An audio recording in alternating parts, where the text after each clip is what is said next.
Alrighty, there we go. Hello, hello, chat. Okay, so let's go ahead and get this started. I went ahead and I actually decided to fix the audio a little bit on my stream. Because like when I would get clips and stuff online, the clips just weren't really like popping up. Like they would pop up, but the volume wouldn't be like very loud on it. So I went ahead and I actually turned up the volume a little bit. And I'll kind of see throughout the stream how it kind of goes. So yeah.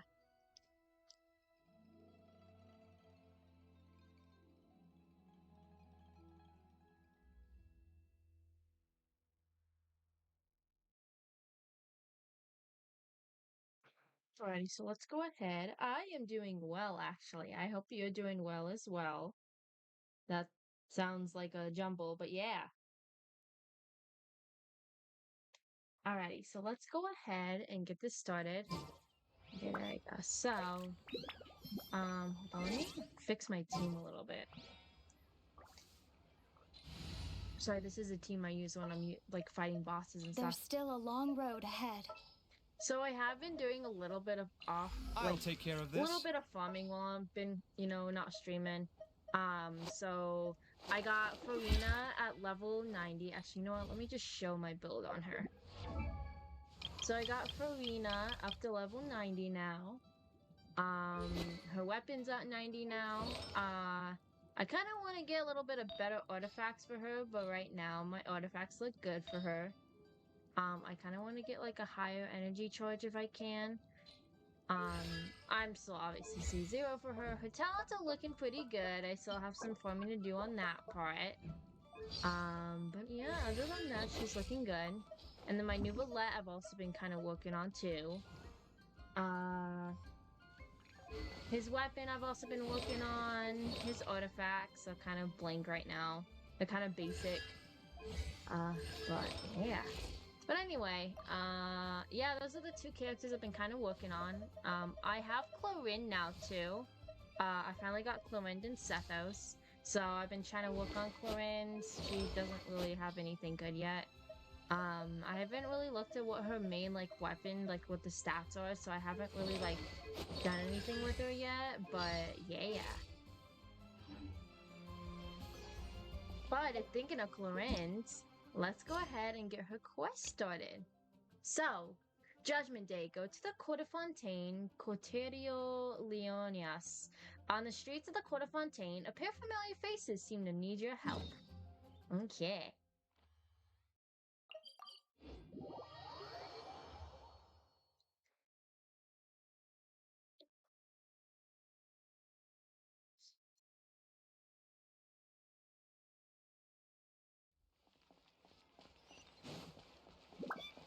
Huh? Do you also see Navia and Chlorinde over there? They look like they might have run into some kind of trouble. Let's go check out what's going on. Oh, hello, child.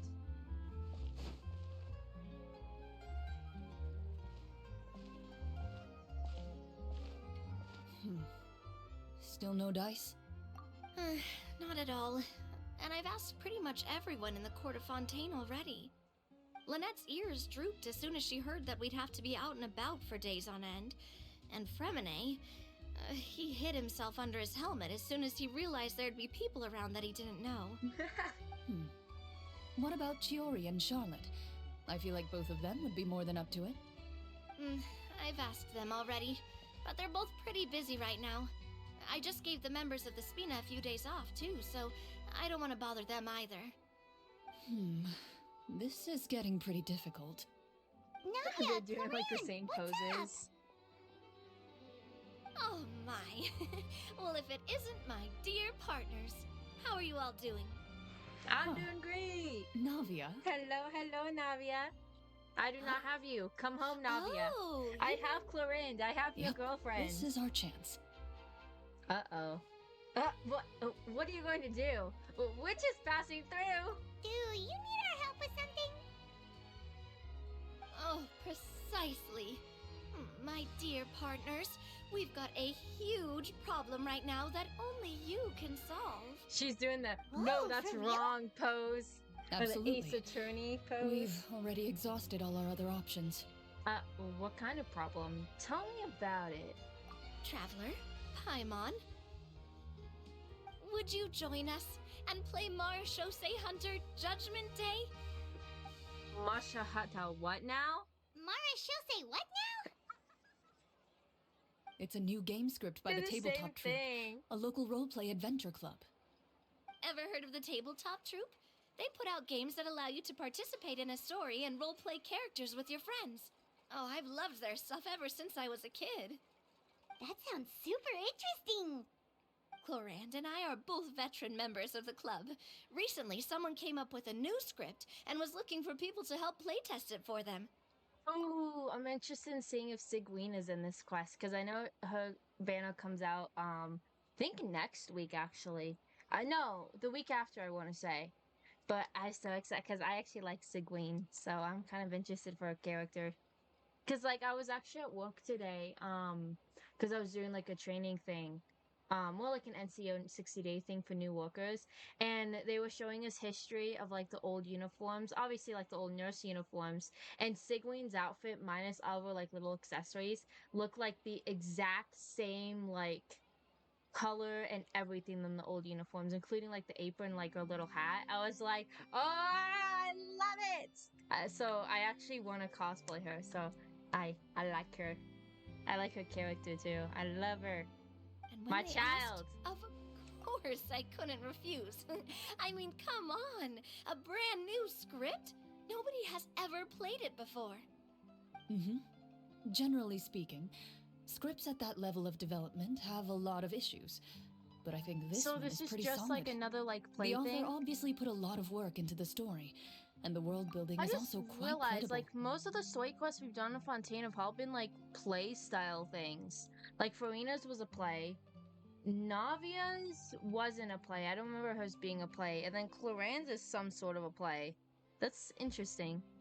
I guess, because I get, well, Fontaine's known for the plays and everything, so it's, I guess, it makes sense. Whoa, whoa, whoa! I know I was the one that handed you the script, but some of us haven't read it yet. No spoilers, please. Anyway, the script calls for a team of 4. Ah, yes. We're missing one final player right now. You're right. That is a big problem.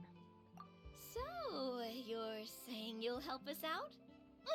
I knew I could count on you, Navia, partner. that is not what I'm saying. Paimon and the Traveler are kind of a package deal. Is that okay?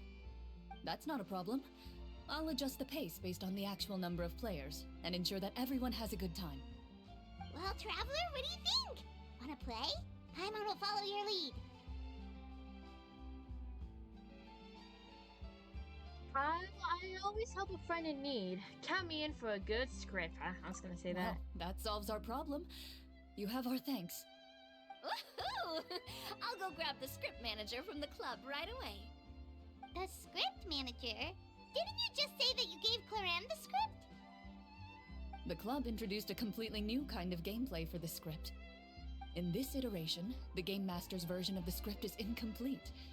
The script manager provides the next part of the script only after players have completed the current list of objectives. On top of that, in order to increase player immersion, the club has created some of the story's sets and scenes in real life.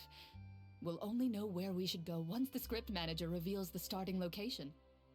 Wow, you're right. Whoever wrote this script really did put in a lot of work. So it's like a play mixed with like And a it's got a reality real type healthy thing. amount of suspense, right? I mean, even the GM doesn't know how the story will end. I look forward to experiencing it with you all. Why don't you go meet up with the others first? They should all be waiting at Chioria Boutique. I'll come over with the script manager as soon as I find them. Sounds good. Remember to always watch where you're going, So we get to and see don't Sherry and rush. possibly You say Severus. that like I'm 6 years old or something. Let me think. What kind of character should I play this time? I just hope you'll pick up some useful skills this time. Oh, and stop trying to persuade every animal you come across. Navia's just like me for real.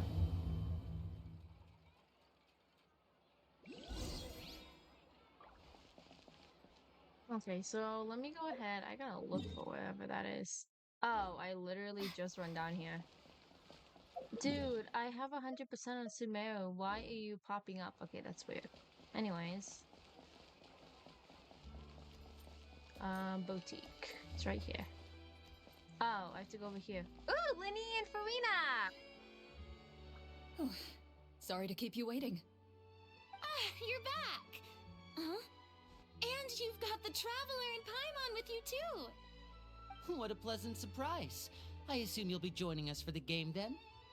Linny, Farina! Paimon didn't know you were playing too. Are you also members of the tabletop troupe? Hey, you two. Why did I say it like that? I'm more of a casual member, if anything. I haven't taken part in many formal club activities. Lynette Fremine and I play something similar at the Hotel Bouffe Tété sometimes, but I'm usually the GM. Still, I'm sure it'll be fun being a player for the first time. I'm looking forward to it. Well, I'm not a member of the club at all. Chlorinde simply woke me up first thing this morning, said there was a good script worth experiencing, and asked if I wanted in. If you're interested, I can give you a referral. That should give you a 40% discount on membership fees. I think I'll wait to see how this experience plays out first, especially when it comes to the quality of the script. If it's sufficiently fun, then I'll join. Do you participate in a lot of tabletop troupe activities, Chlorinde? You could say that. She's actually one of the few senior game masters of the troupe. Ah, right. I knew about that even when she was still my subordinate. It's nothing. Really, just a small hobby of mine. Wow. Paimon's so used to seeing you be all upstanding and intimidating as the champion duelist. It's kind of hard to imagine you role-playing with a bunch of friends. So if we have a problem with any of the rules, do we just have to submit a duel request to you? Surely you jest. I would never intentionally make things difficult for my players. I maintain a clear boundary between my professional and personal lives. The me you see at court represents the law and order of Fontaine.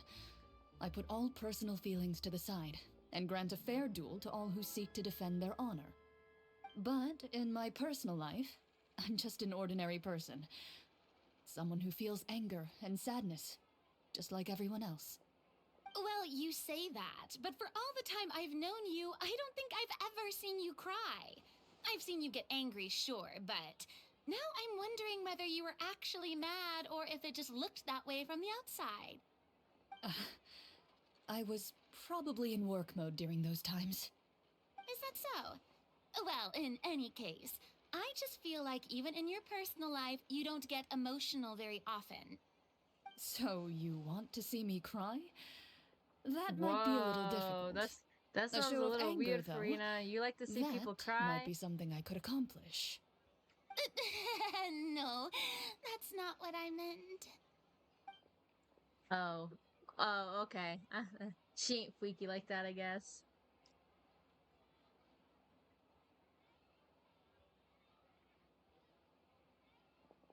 Ah, I'm back! Here, allow me to introduce you to the script manager, Mr. Florian. Pleasure to meet you all. Hello. Wait, are you a champion duelist too, Mr. Florian? Oh, no. This is just the costume provided by the club. I occasionally play a few of the roles in my scripts. That sounds like a lot of work. It's nothing. It's the least we can do to give the players a more immersive experience. Anyway, allow me to give you a brief introduction of the script. This script was adapted from the real history of the Marechaussee Hunters. You all will play the role of hunters from a bygone era and resolve a series of events unfolding in the capital.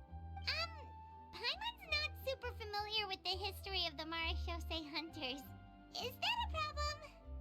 Oh, no problem at all. I can give you a brief rundown. So, basically, Marechaussee Hunters were people who dedicated themselves to hunting monsters and protecting the city by using a special swordsmanship technique passed down over generations.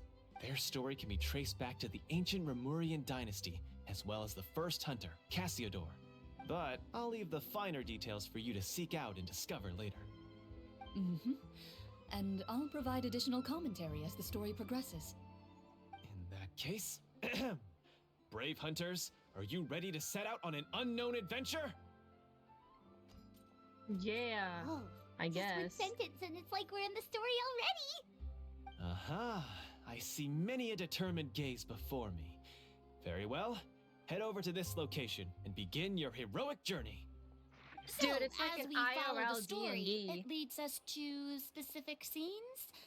Ooh, sounds pretty innovative. What does the message in the envelope say? It's the exact location of the scene, as well as the formal permission to use the venue.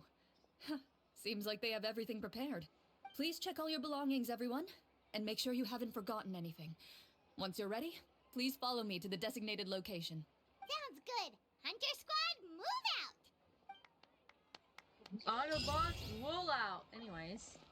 Yay. Let's see, my permission stuff? Okay. Oh, excuse me. Oh, hold on. I can use that for Novelette's upgrading. Real quick though. Before we do anything, I need to see something. Oh, I have 2 resin popping in my pocket. Okay, so I want to do this. Okay, I have 6 of those. I just want to get my thing done real quick.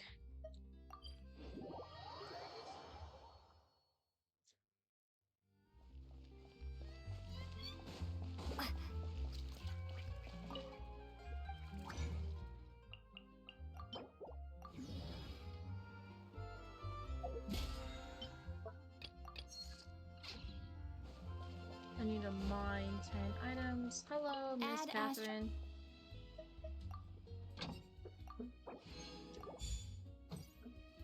Just getting some daily stuff done real quick before we continue. Ugh. Ah, my leg hurts and itches. No, you're not joining my world. Sorry, buddy. I'm doing a quest. Sorry. No.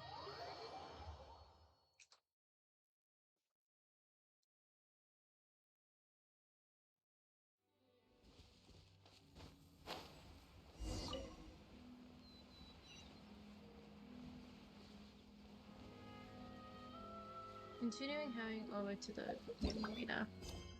A long, long time ago. That's all this is. Okay. Oh, cool. I'm gonna fight some blubbers.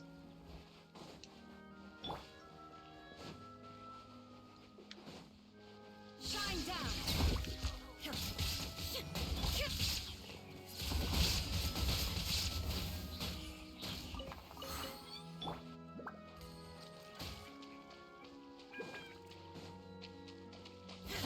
There is no escape!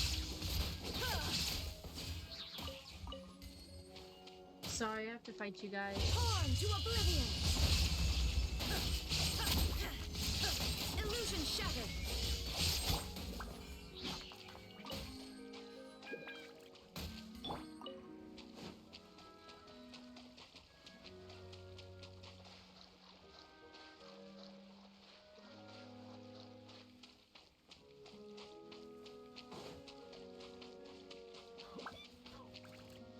No, I don't want to interrupt my story quest. That's why I didn't have you join.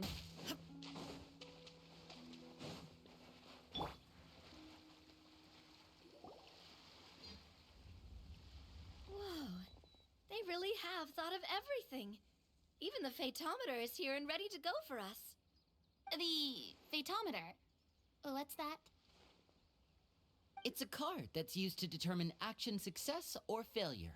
We'll need to use it when we try to use certain skills. And what about all the dessert and tea?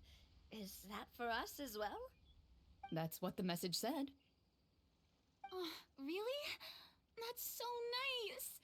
It feels just like a tea party with friends. Because I want to finish my Those quest and snacks have stuff. Paimon's Because I name have to written get up all early over to do them. something in the morning. So I just want to do just the quest. I think you might be more of a snack hunter than a Marashose hunter, Paimon. Snack Hunter Paimon reported for duty. If there are delicious snacks to be found, Paimon will track down every last one. The desserts are great, but I'm still looking forward to the story more than anything. Very fair. Then, let us begin. First, please pick up the blank character cards in front of you, and write down your name and profession. Dude, this is literally D&D, You can but find in an Genshin. abbreviated version of the rules printed on the back of your character card. If you have any questions, feel free to ask me. In this story, everyone is a Marashosei hunter. To reflect this, the club has prepared a small badge for everyone. Ooh, nice! As hunters, you have proficiency in swordsmanship and fighting by default, so there's no need to allocate any additional skill points to those areas. Swordsmanship? So there's a fighting part to all of this? Paimon's not sure she can do all that on her own. Maybe Paimon can just stick with you? Why don't you share a character card then? The Traveler will be the Marashosei hunter, and you can be her little floating assistant. Huh. Kinda like in real life. So, for the name, do I fill it out with the name of my character?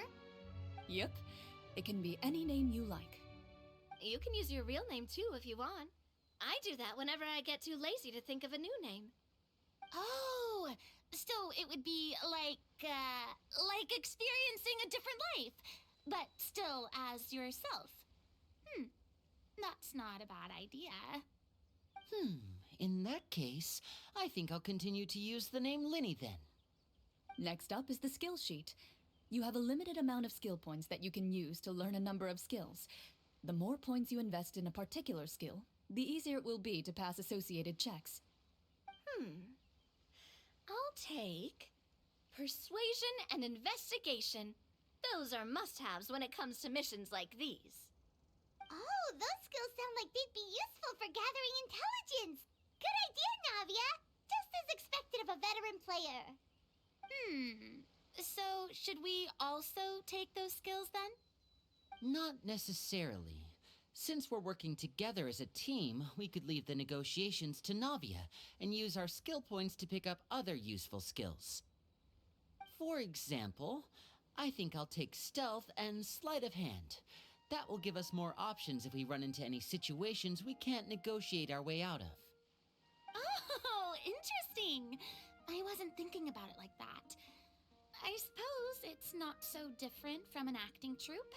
Everyone has their own role to play. Let me see. I'll take arts and performance. I'm not quite sure what use they'll be, but I'm not as knowledgeable about the other skills, and I am not too confident I'd be able to roleplay them well. Well, that leaves us. What do you want to learn, Traveler?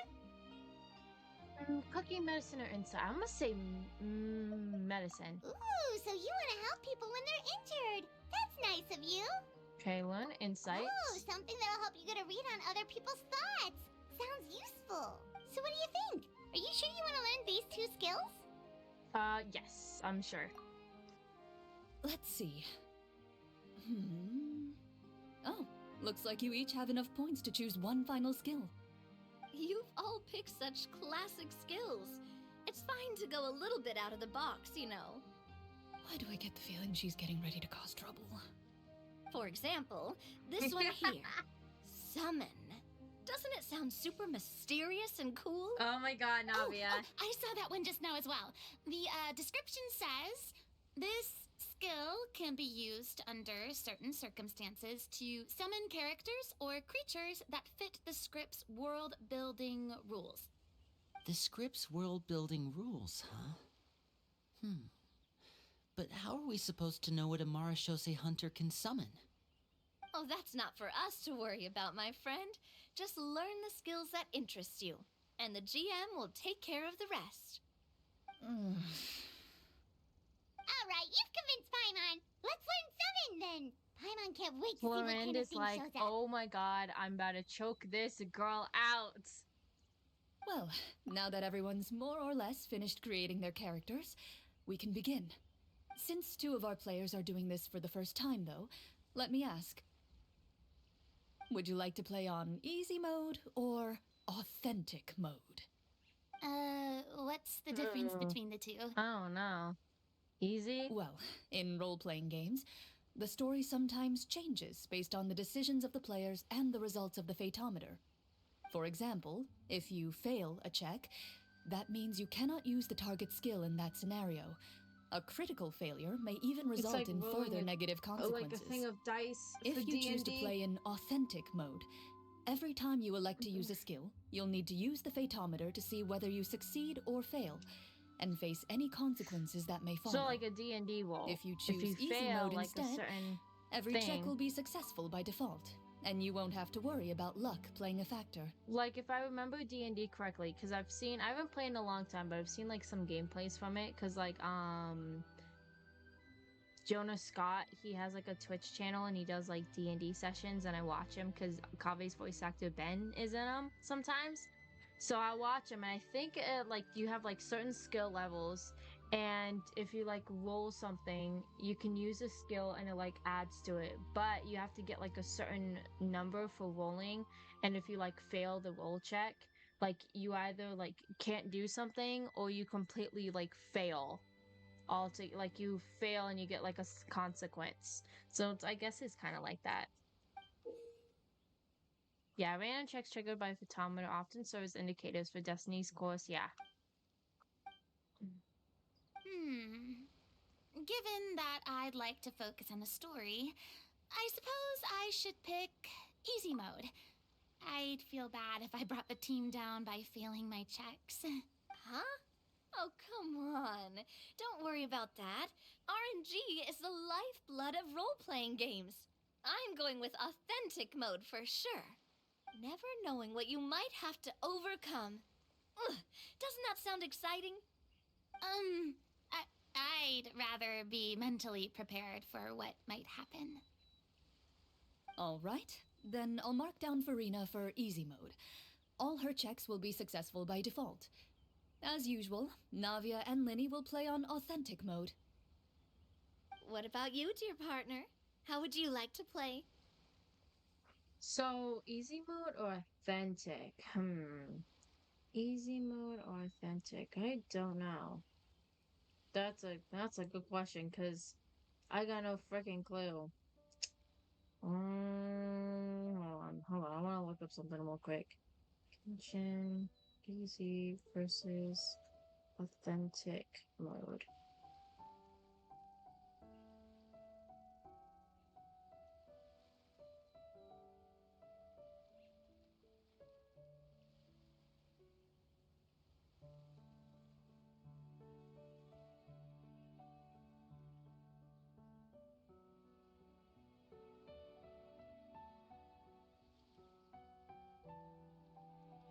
You know what? I low-key want to go in easy mode, because, like, let me see.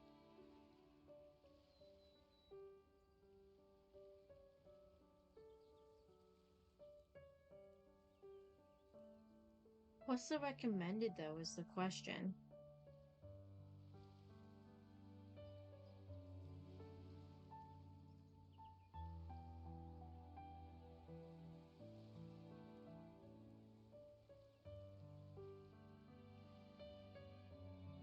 Yeah, I'm gonna go easy, because I'm a pussy. I'm gonna go easy.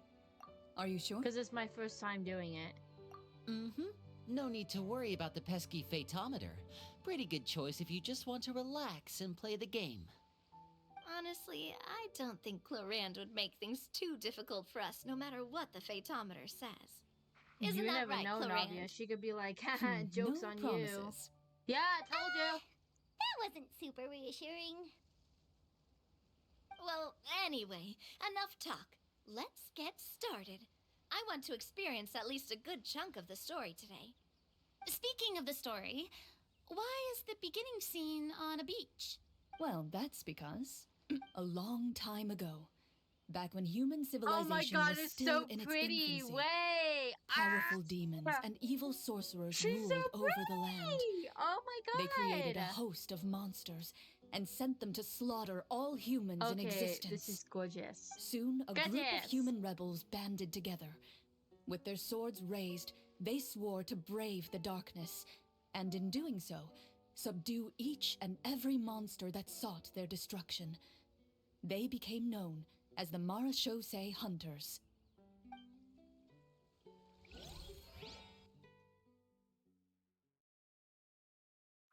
This is like low-key really gorgeous. It's so pretty.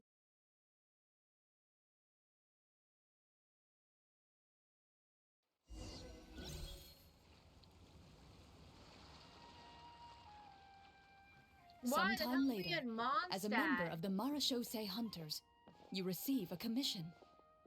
Following the address provided on the message, you take a boat and arrive at this strange city. As you inhale, you can taste the slightly salty air of the docks as you begin to survey your surroundings. There aren't many people in the vicinity, but you do take note of a few others who, like you, seem to be sizing up this place. So good. Your eyes meet, and you realize these people are fellow Marechaussee Hunters, likely led to this location after receiving the same commission as you. You're all Marechaussee Hunters too, right? Navia's so Allow me to pretty. introduce myself. The name's Navia, monster hunter by trade and helpful neighborhood businesswoman on the side. What say you to traveling together? We can help each other out on the road. Okay, count me in. Oh my god, Lenny My looks name fancy. is Lenny. I've been wandering since I was little and picked up a few less than legal tricks along the way. I was adopted by a Marechaussee Hunter and later chose to follow in his footsteps. Lenny is gorgeous. Is this where you introduce your character to everyone? It sounds like they've done this dozens of times.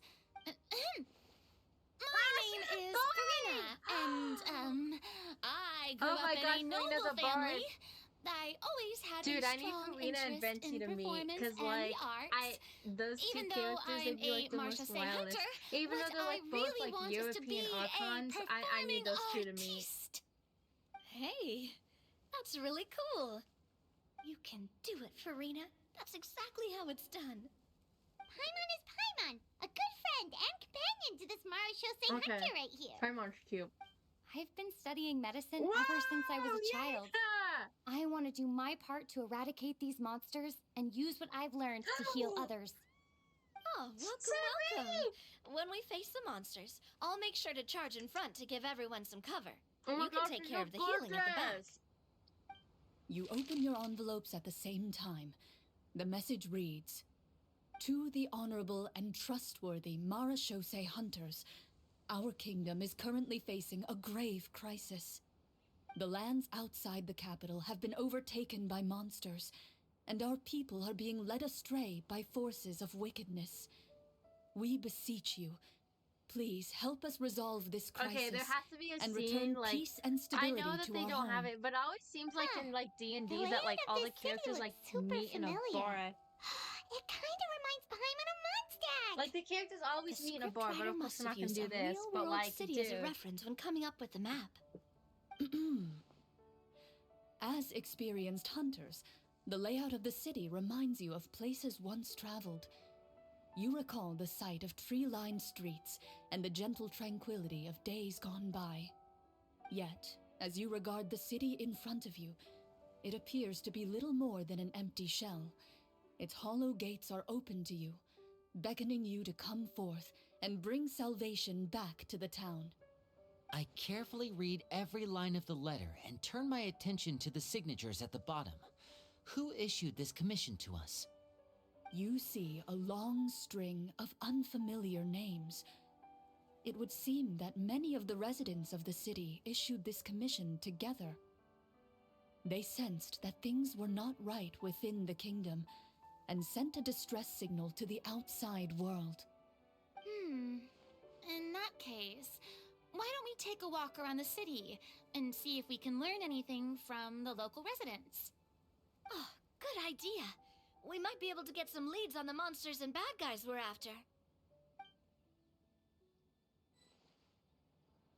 You look up and see I a just saw the tavern dual nearby. resurrection It activated. appears to be open for the day. I Why told don't we you go it's check out always that a tavern? bar. If the novels I've read are anything to go by, taverns are usually full of Okay, information. like I already know about the drunken bard, like Venti. Come on, the bard's always hanging out in the thing. Oh, this is so weird. As you approach the tavern, you find a plainly dressed woman standing nearby. She appears to be rather troubled about something. Always the boards, bro.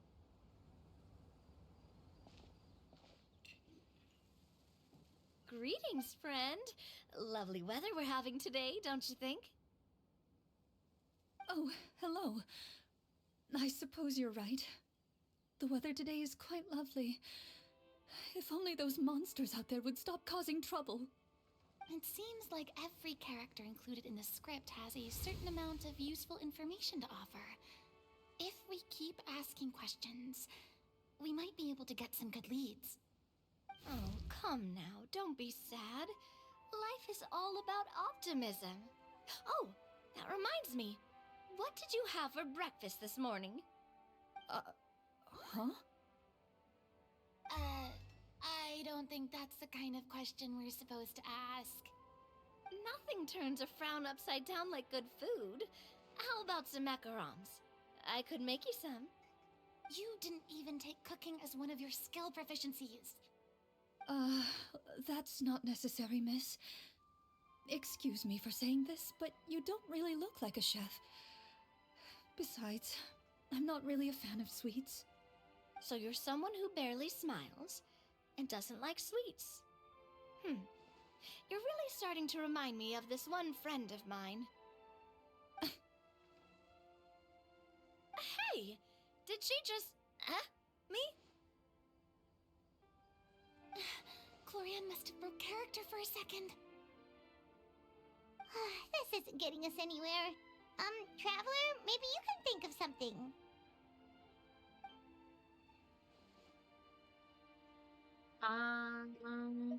Let's do an insight check and see what's troubling her. The results of insight checks aren't disclosed to the players, so I'll be the one consulting the fatometer. Okay. Check complete. You recall all the lessons you've learned in your time and begin to carefully observe the woman's mannerisms. You notice that when she's quiet, she has an empty look in her eyes, as if her thoughts have drifted to a place far, far away. And when she speaks, she often subconsciously reaches out to touch the ring on her left hand. Did something happen to your husband? So you noticed. That's a little embarrassing. A horde of monsters suddenly appeared near the capital recently, so all the guards were dispatched to fight them. Do you remember when those monsters appeared? I'm not completely sure. All I know is that my husband was dispatched to fight them 3 days ago. Do you know where he was sent? It all happened so fast. When we said our goodbyes, he couldn't even tell me where they were sending him. You have our thanks, friend. We'll find and defeat those monsters as soon as possible. We sincerely hope your husband will be able to return to your side soon. Oh, thank you. Don't worry. We'll find him. Just try to remain optimistic and wait for good news. We don't always get to choose what happens to us. But we do get to choose the little things, like what we eat and how we respond to the things life throws our way. I hope that one day, you too will recognize the power of something as small and inconsequential as a delicious dessert. I'll do my best. You bid farewell to the woman, and continue your journey further into the city.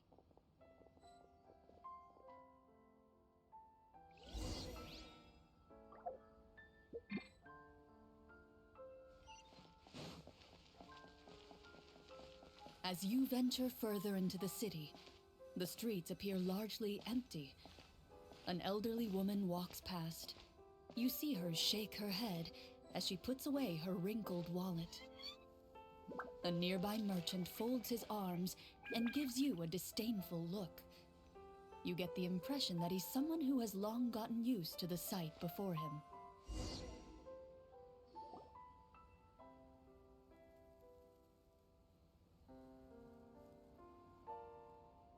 Although he doesn't seem very friendly, merchants are usually a good source of information, right? Pardon me, sir. I'd like to ask a question if I may. That depends. How much are you willing to pay? How about this much? What do you take me for? Some lowly beggar? You can't even buy half an onion with that amount. Surely an onion can't be that expensive, right? What do you know? War is nearly upon us. Everything costs several times what it did before. If you're not gonna buy anything, then scram. Whoa, what a nasty guy. Maybe we shouldn't even bother talking to him. But he still might have information we need. Traveler, can you think of something? Persuade him, Navia. Sir, we came to the city to solve the very problem you seem to be referring to. The war you mentioned, would it happen to be against the monsters outside the city? If you happen to be well informed and know a thing or two about what's going on, we'd appreciate it if you could share that information with us. After all, the sooner this problem gets resolved, the easier it will be for you to do your business. Ooh, come on. Yay! Check success. Well, things are basically as you said, young lady. Those monsters are camped outside the city, and they've been destroying all our trade routes. We have limited reserves within the city, so if this continues, we're all gonna be in big trouble. Wait, you're saying no one has put a plan in place to distribute supplies or maintain order? We could all starve and those nobles in the palace wouldn't even break a sweat. Who knows? Maybe they've been in cahoots with the monsters all along. That is concerning. All right. That's all the information you need, right? Off with you now. I've still got business to do. You know, if you smiled a little more, you'd definitely get more business. And I bet that would make your life just a little bit sweeter. I'm not saying it's guaranteed to work. It's just a tip.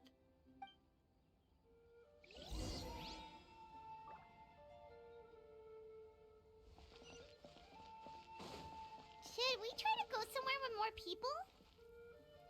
Oh, how about the city square? Follow me. Before you lies the city's central square. You see a man with a slightly anxious look on his face, pacing back and forth, his head hanging low. He doesn't seem to notice your approach.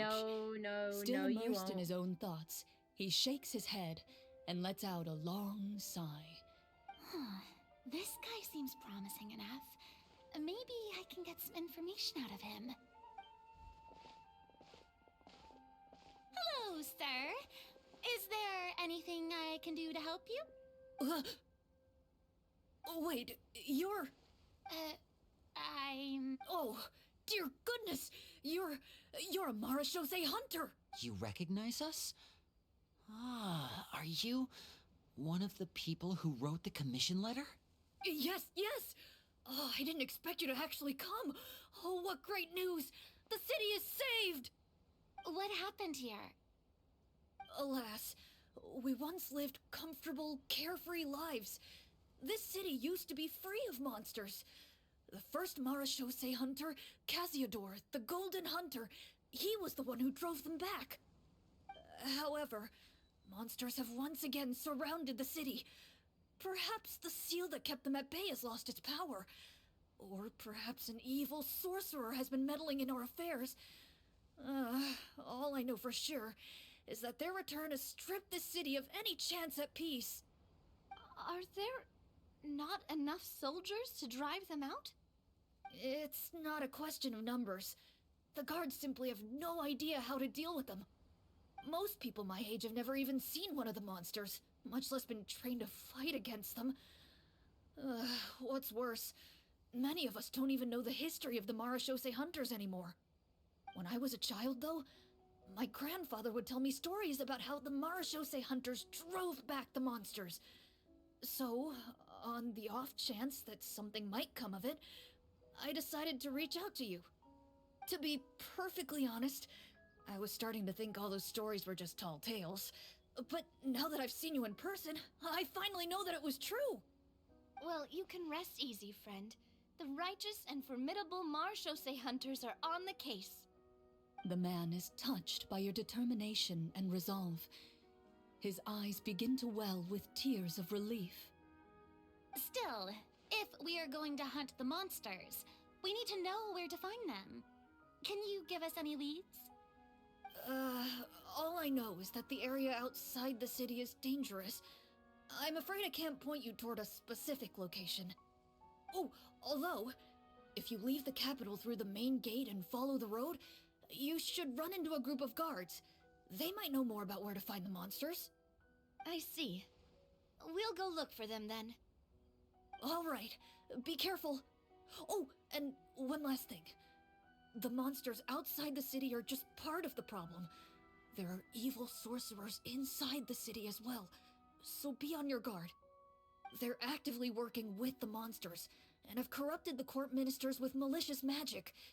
They're the reason why, even inside the city, everything has been a giant mess. Even one of our kindest ministers has turned into a boorish and unreasonable figure, interested in nothing but enacting laws that exploit the people. Who knows how much longer we'll be able to go on like this.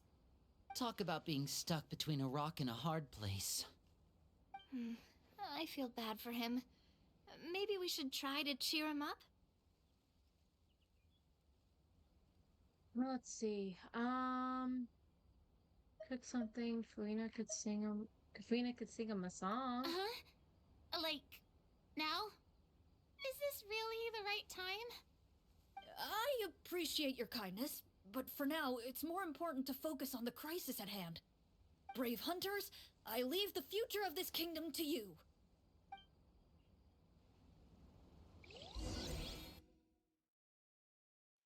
Okay, fair point.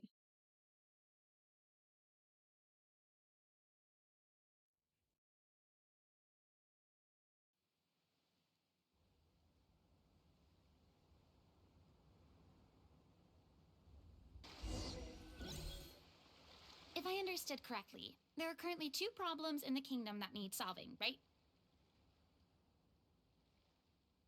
Exactly. We need to defeat the monsters outside the city and take down the evil sorcerer stirring up trouble from within.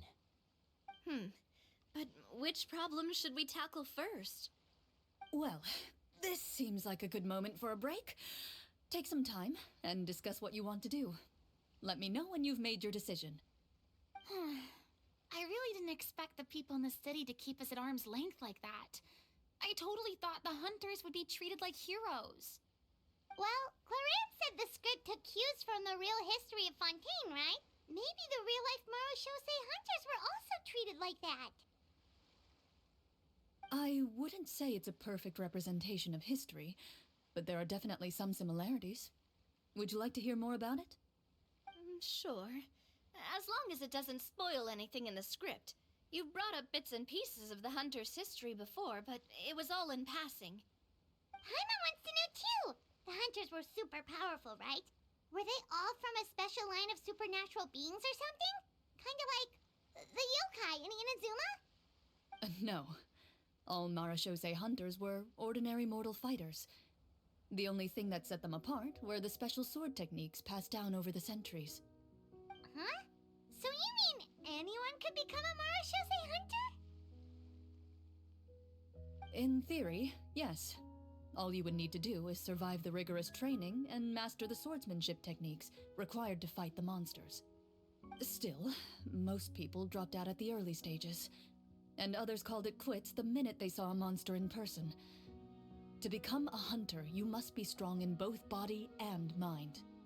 What kind of monsters did the hunters fight exactly? Oh, and the evil sorcerer the script mentions. Did they exist in real life too? The land of Fontaine once played host to an ancient dynasty known as Remuria. After that dynasty fell, monsters began to appear, intent on obstructing humans from establishing a new social order. One of the ancient sorcerers of Remuria used his power to assemble a formidable army of golems. He sought to use that force to establish himself as king. Now wait a second. Don't tell me that guy was the inspiration for the evil sorcerer in the script.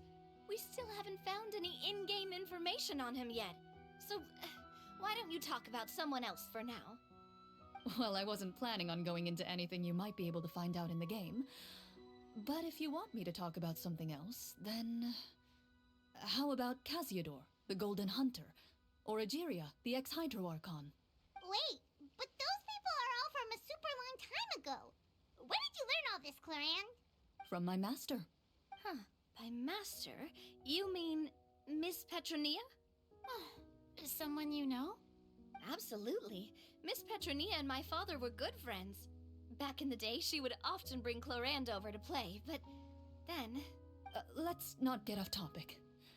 Anyway, back to what I was saying. Responding to Egeria's call, a number of warriors followed Casiodor into battle against the monsters. This group of warriors, under Casiodor's leadership, became known as the Marechaussee Hunters. Yet, as Fontaine entered an era of peace, their work gradually became obsolete. The Marechaussee Phantom, originally an association made up of hunters, eventually came to be predominantly comprised of Melusines. Ah, I see.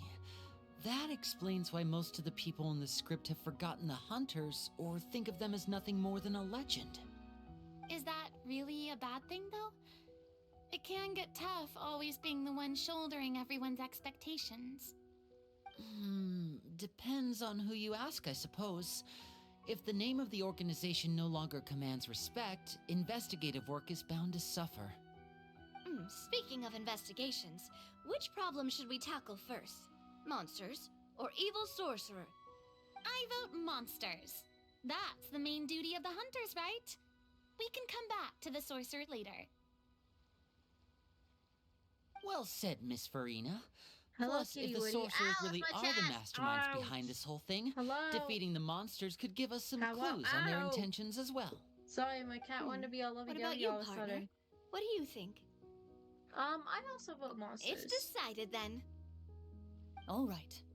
After some discussion, you decide to turn around and head out of the city.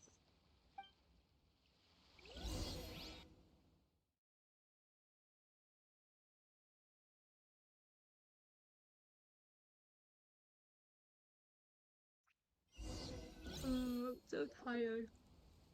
Ugh. Let's take a look around, like that guy said. You there! Outsiders, halt! Who's there? An armored man approaches you. He has a tall, muscular build and a determined expression in his eyes. Just one look, and you can tell he's fought in his fair share of battles. Although he's trying his best to conceal his current state, his uneven gait and the sweat dripping down his forehead make it obvious that he's been wounded and is in serious pain. I'm the captain of the guard. I saw you sneaking around the city earlier, so I'll only Sorry, ask this ouch, once. I misspelled. State your purpose, or it's off to the dungeons for the lot of you. Wow, it's been a while since someone's been this suspicious of us. I said talk, not whisper between yourselves. Have you ever heard of the Marechaussee Hunters? Marechaussee Hunters? Ha! That fairy tale, you mean? What, you expect me to believe you're one of them? We're counting on you, Navia.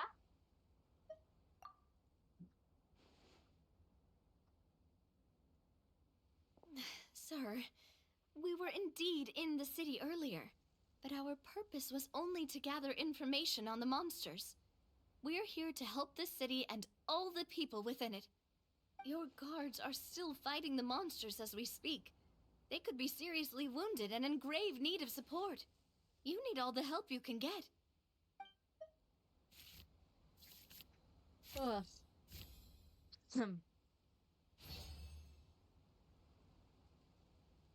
The man regards you with doubt and concern. After a period of inner struggle, he lets out a long sigh and informs you of the locations where the monsters have appeared. Those monsters aren't easy to deal with, but if you insist on going, I won't stop you either. I just hope all the guards will be able to come back to their families alive. I wish you the best of luck.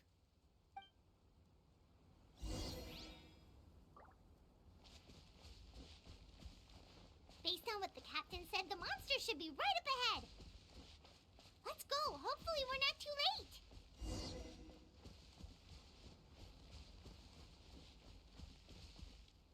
As you approach the battlefield, you see numerous people lying by the side of the road. They appear to be dressed like guards. Their faces are filled with desperation and terror. Some are screaming and cursing in vain, as if still trying to banish the monstrosities they saw from their minds.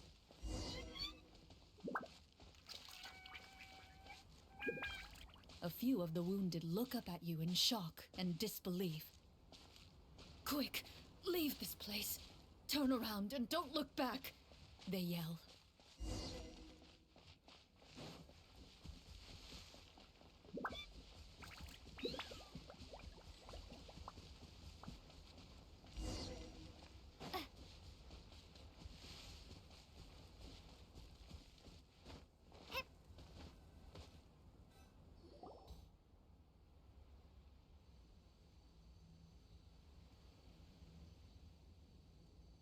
This is the place he mentioned, right? You see broken iron swords scattered all around you, and downed trees riddled with terrifying claw marks. All the signs point to one thing. A truly devastating battle just took place here. Be on your guard, everyone. The monsters might still be around. Before you can finish your sentence, you hear rustling sounds from the surrounding bushes. The monsters have emerged. They close in on you without fear. You get the Time to impression beat up that, some in their monsters. bloodthirsty eyes, you're just another meal for them to devour. A little help here. This thing wants to eat Paimon. Your battle round begins now. Okay. Oh, wait, what the? Oh, you gotta be freaking kidding me. Bingo. Oh, there we go.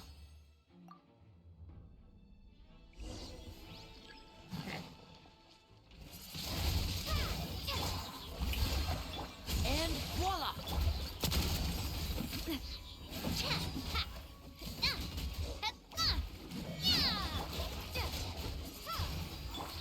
The next battle round begins now. Here comes the finale.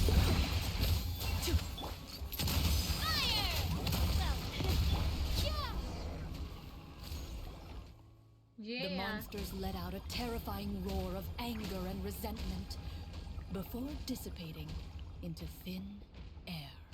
You can still like see like Navia stuff in goodness the it's over. background. We're lucky the Marashose Hunter class came with all those preset skill points. Otherwise, we would have been in some real trouble. I never knew the photometer even determines the amount of damage you inflict. If you get unlucky, isn't it just game over right then and there? That's part of the fun. The uncertainty of fate is what gives these games their appeal. Just as you begin to celebrate your victory, a suspicious lump on the ground catches your attention. A suspicious lump. Wait, could it be the thing that appears after every battle? I walk up to it, crouch down, and begin to carefully examine it. I've still got my right glove on, so it should be fine for me to touch it, right? As you investigate the mound, you discover that the exposed portion appears to be made of wood. It was previously obscured by the large form of the monsters. With the monsters gone, the small protrusion now awaits your The discovery, monster's poking gone. out of the ground You're like a shy all flower bud. alone and your daddy's here. the Sorry, treasure I had to quote it. Ooh.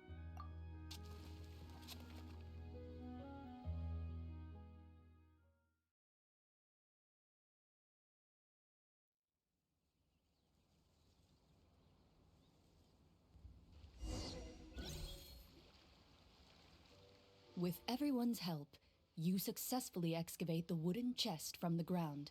Even without opening it, you can tell from the mora and jewels scattered around the chest that it must contain quite the fortune. Makes sense. We worked hard for this. Let's open it and we can share what's inside.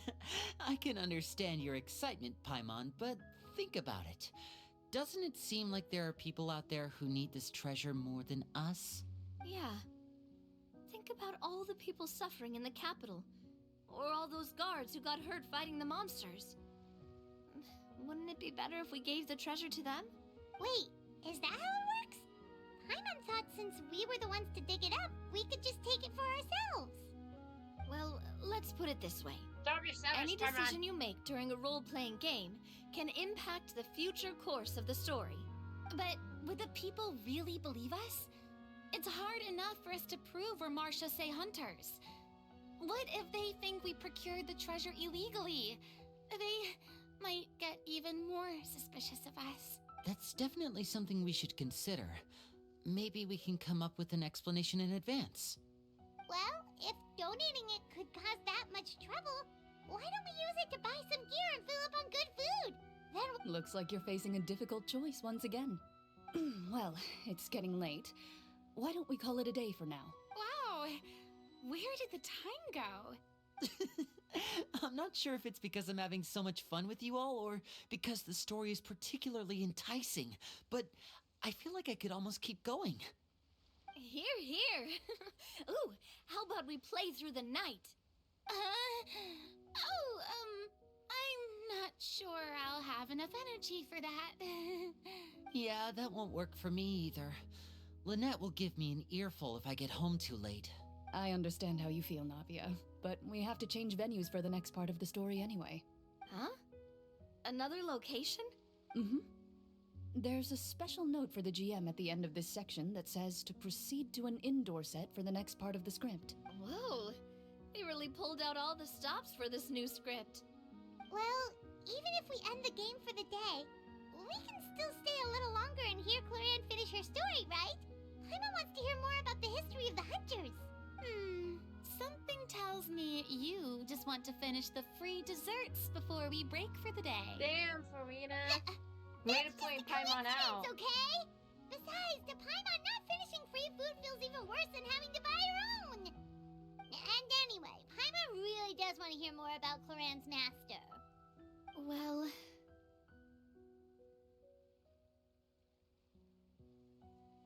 If the story doesn't have a happy ending, it's okay not to finish it. It's nothing. I appreciate the concern, but it's all in the past. It won't do any harm to share these things now. Okay.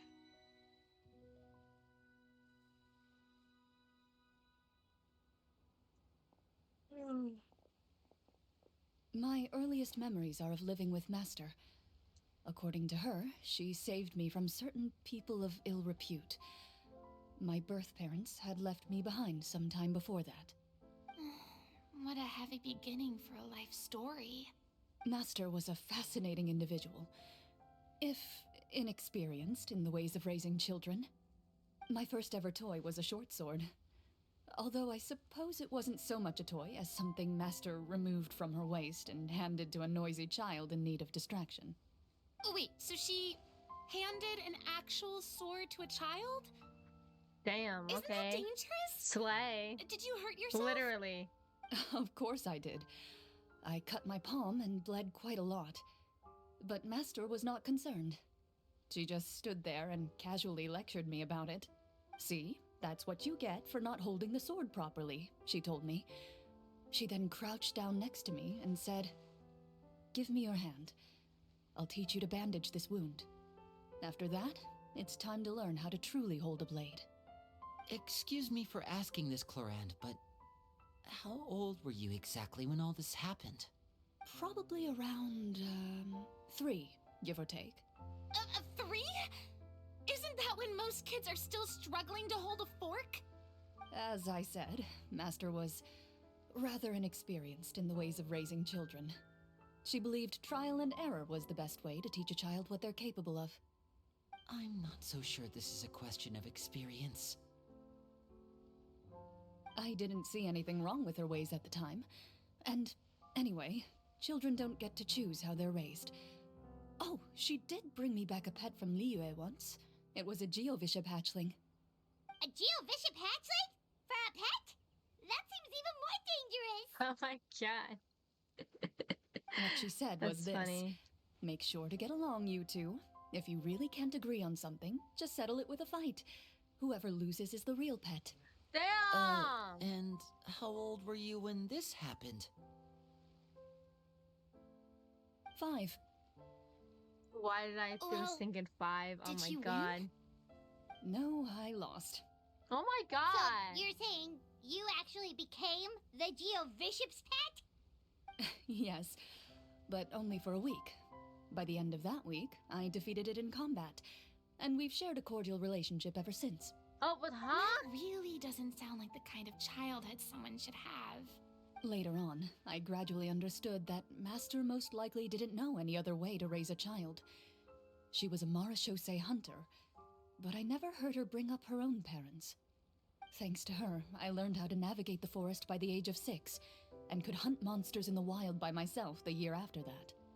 Even though the training she subjected me to was strict, she always made sure to take me traveling when she had the time. We met many of her friends during those days. That was also how I met Mr. Callis and his family. I still remember the first time we met. You were too scared to join our picnic and hid behind Ms. Petronia the whole time. I still hadn't really met many children my age at that time, so I didn't know how to interact with others. After that, though, you started coming over a lot.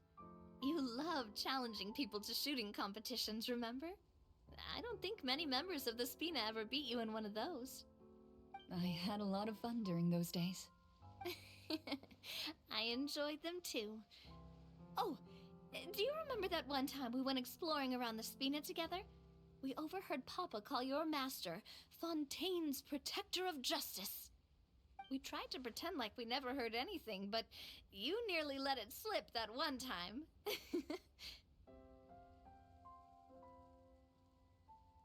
Protector of Justice. Oh, wait, you mean that vigilante hero from 20 years ago? The one who is always active at night? Yep, that would be her. She often would put on a black cloak and go out at night. I never knew where she went or what she was doing. Until, like Navia said, we overheard the truth from Mr. Callis that night. 20 years ago, huh? I still remember the guards leaving all kinds of witness reports about her on Nervalette's desk. He sounds like D-Luke, man. My apologies. Oh, there's no need to apologize. You had nothing to do with it. And anyway, everything she did was for a good cause. Although, calling herself the Protector of Order was a bit much. Especially when she deliberately operated outside the law. Huh? When did the Protector of Justice become the Protector of Order? Oh, she had a bunch of code names. I heard she would just come up with a name on the spot whenever I'm she gonna was go asked. to the bathroom real quick, chat. I will be back. Maybe if I can get out of here. Let me out! Let me out! Okay, there we go.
Alrighty, I'm back, chat. Let me just go ahead and just get everything else situated. I went and I actually went to go get myself something to snack on.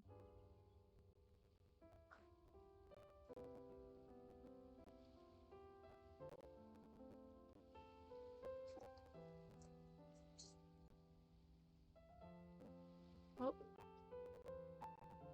Okay, there we go.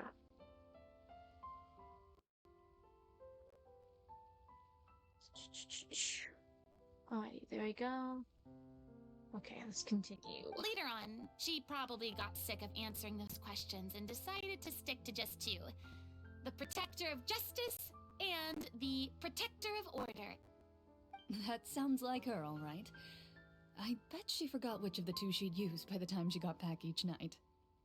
Well, she certainly sounds like a fascinating individual. With her strong sense of justice, it's no surprise her student followed in her footsteps. It's true. I always wanted to become like her. Someone powerful, independent, and with a strong sense of conviction. But...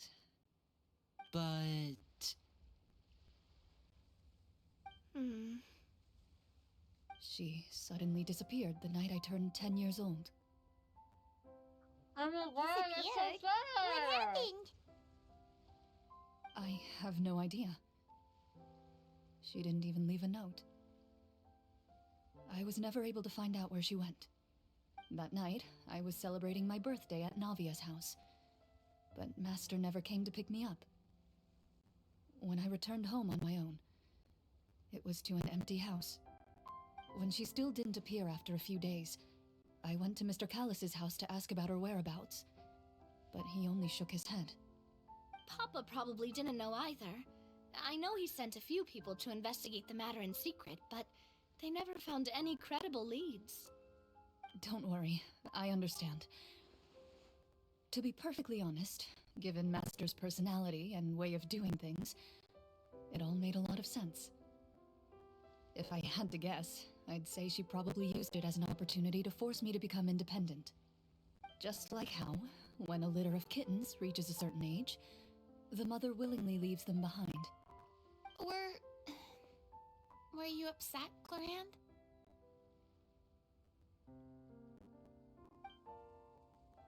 I was at first, but not anymore. I don't believe Master would suddenly disappear for no reason. There must have been something she just had to do. Well, despite everything, you still managed to follow in her footsteps and become the greatest champion duelist in all of Fontaine. You're practically a living symbol of law and justice. I suspect my position would be far too by the books for her. Master always did whatever she pleased. But you're right. I suppose I do take after her in some ways. Who knew Chlorinde had such an interesting past? I never had the chance to ask her about it before. She's a playable character. She always has an interesting past. I think the only characters without any trauma on Nilu and Shineling, technically Sayu too, but she's like all about her shortness and everything. But everyone else has some sort of weird trauma. Oh no. Judging by the atmosphere, Chlorinde and Navia are probably thinking something similar. The mood just got super awkward all of a sudden. Well, anyway. Would you look at the time? It's getting dark, so we should probably call it a day for real this time. If we keep talking like this, we really will be here all night. I had a great time today, Miss Chlorinde. Thank you for being our GM. Anytime. The script was good, but I've got to say, your childhood stories were even better. Hey, you should tell us more about that fight against the Geo-Bishop sometime. Maybe your master was onto something. You could be right. What does she mean, onto something? I certainly don't know any 5-year-olds who want to fight a bishop in their spare time. Guess I'll head back as well. I need to save my energy if I want to continue enjoying the story tomorrow. You're that excited to hear about my fight with the bishop? I was talking about the script.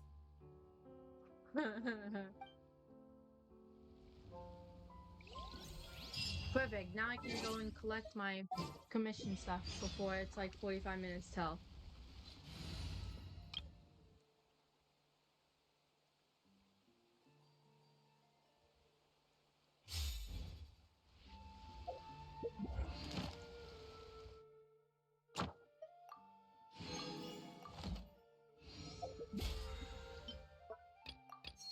There we go.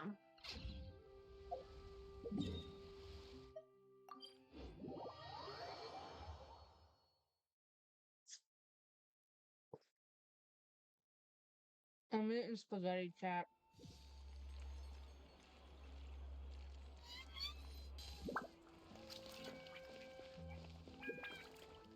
Oh, there's the dual dude.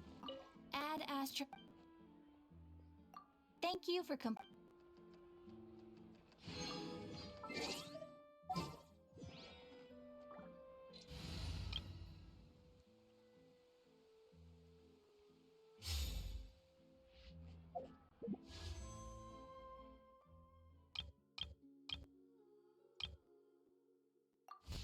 I think I have like 40 pity right now, so it kind of just depends on how everything goes.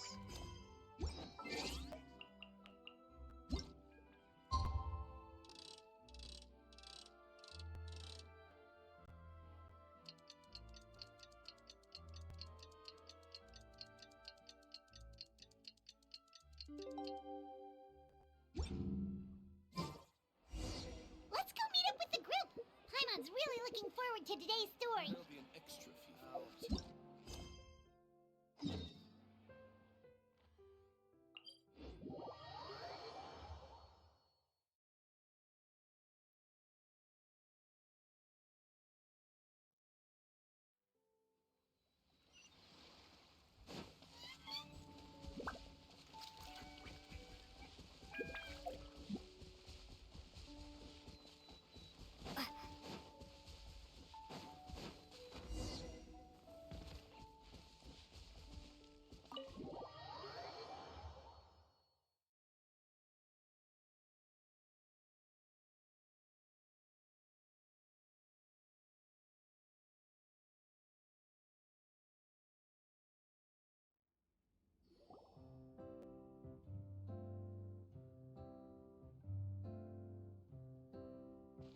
Looks like everyone's here. Now, before we begin, why don't we finish where we left off yesterday? There was an important decision to be made, yes? I'll pour everyone a cup of tea. Is that really the most important part, though, Chlorinde? Paimon's more concerned about our current surroundings. Heavy walls, cold railings, dim lights. This is obviously supposed to be a prison. I admire the work put into the set. Still, it's obvious the scriptwriter has never paid a visit to the fortress of Meripede. So this set is going to be a part of the script? Unfortunately, that is something I can neither confirm nor deny. Anyone think Clorinde's smile is starting to look kinda scary? Well, whatever happens, we'll just have to push on. But first, we should really figure out what to do with this treasure.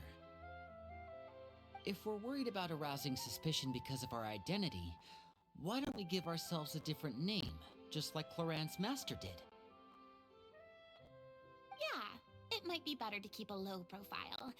As long as we're helping people, it doesn't matter who we are or what we're called. Staring at me won't get you anywhere. Or did you want some more tea? Oh, Paimon's good. Thanks. Why aren't you saying anything, Navia? Wait, what's that next to you? Oh, this is the short sword Chlorinde mentioned last night. I found it. Huh.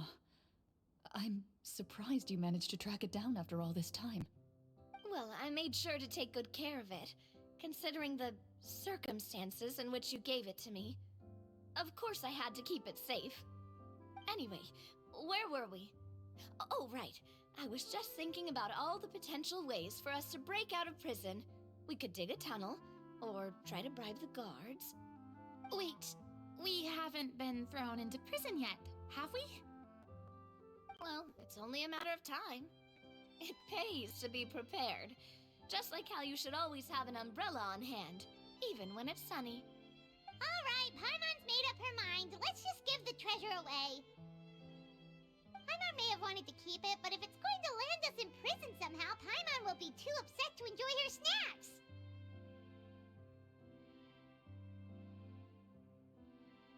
Turns out Paimon cares more about snacks than treasure. Paimon's developing as a character. So, you've reached an agreement? All right then, we can continue with the story. Oh, and we'll collect all the scattered pieces of treasure on the ground as well. All right. You collect the treasure and make your way back to the capital with your bag of loot in hand.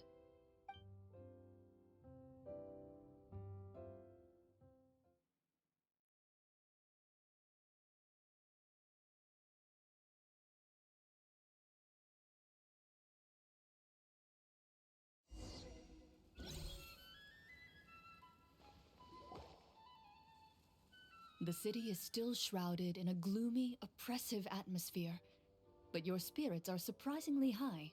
In places where sunlight struggles to reach, you generously share your wealth with the children, the elderly, and the poor in urgent need of help. Thank you, kind soul. The elderly woman's look of gratitude follows you as you walk away, her eyes never leaving your back until you move entirely out of sight. However, there's still quite a bit of Mora remaining. It appears you haven't made much progress. She's probably trying to tell us to speed this up. We need to hurry up so we can address the sorcerer problem. Should we go find that man again at the square? He seemed like a pretty responsible guy. I'm sure he knows the people here far better than us. Oh, good idea! Just as you start to make way to the square, intent on finding the man again, there's a voice.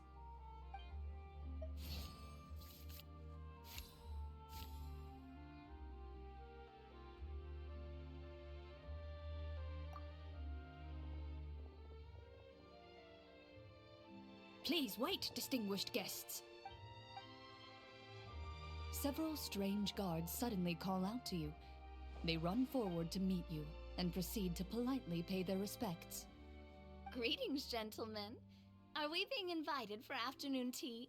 Surely you jest, my lady. That would not be our place. It is His Excellency the King who requests to meet with you. Please come with us. You know what this kind of reminds me of? Of when Mondstadt, when it used to have a rule under the king. So like Mondstadt was ruled by a king instead of an archon, but at that time Mondstadt wasn't like the Mondstadt we know of. It was actually Storm Terror's lair. Do you think this could be a trap? Well, we have to investigate the court at some point, right? Meeting the king himself would be a fantastic opportunity to do that. I say we go for it. If something happens, we'll just turn the whole place upside down. That sounds a little intense. After a quick discussion, you nod to the guards and agree to follow. They lead you all the way to the audience hall of the palace. Gilded tables line both sides of the hall. The space itself is adorned with all manner of expensive antiques, glass shelves, and silver candlesticks. The items appear quite ordinary in size and dimension, yet their presence somehow makes the emptiness of the hall feel even more surreal and ominous. Wow, it's so luxurious! The elderly king, clad in a magnificent robe, sits upon the deep crimson throne before you. He wears above his head a majestic crown, with a gemstone the size of a bird's egg set right at the very front. As you observe it, you see a complex pattern of light reflect off its surface. Ahem. They're here, Your Majesty. A man dressed in dark clothes, likely a minister, shields his mouth with his hands and bends down to whisper a few words to the king. After a moment, he lowers his hands and stands back up. His gaze shifts to fixate on your group, but he does not move from his place at the king's side. The king does not appear entirely aware of his surroundings. The man by his side, though. We should keep a close eye on him. The king remains still and says nothing. The minister is the one who speaks. Esteemed guests, allow me to thank you for coming to our faraway kingdom. Unfortunately, His Majesty the King finds himself quite exhausted from work. So please allow me, the king, his that's Prime funny. Minister, to welcome you in his stead. Goofy. I've heard Goofy tell girl. that your group, the Marechaussee Hunters, used your exceptional ability with the sword to repel the monsters near the capital. Such a great deed deserves to be rewarded. However, seeing that I was not fortunate enough to observe such a feat with my own eyes, you'll forgive me for seeking to verify the truth by speaking to you myself. Well, we've got nothing to hide. You brought us here to talk, right? So we'll just explain what happened.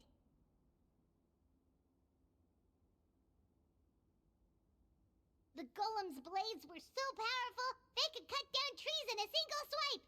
It took a lot of effort to defeat them, even for trained swordsmen like us. Well, that was enough details, right? Believe us now? No. Your account does indeed match those of the survivors. Since you were the ones who defeated the monsters, that must mean you are also in possession of the treasure they stole. Well, we did take the treasure, but... How did he know about the treasure? Ah, then I must ask that you return it at once. Uh-oh. It belongs to the kingdom. Wait, but didn't you just say that our great deed deserved a reward? Shouldn't the treasure be considered a part of that? Yes, that was indeed what I said. But you seem to have forgotten a very important distinction. Only that which is freely given by the king can be considered a reward. Taking the rightful wealth of a kingdom without said permission, on the other hand, is a crime. Paimon's right, we should But just that's kept the treasure. completely unreasonable. Yeah, that makes no sense! If it weren't for us, the treasure would still be buried underground somewhere! Maybe so, yet the fact remains. You tried to dispose of the treasure without reporting it to the court and without receiving permission, yes? What, no answer? Surely you're not insinuating that you, a group of legendary Marechaussee hunters, sought to take the treasure for yourselves? Well, what about the king? Is he just gonna let this guy talk for him the whole time?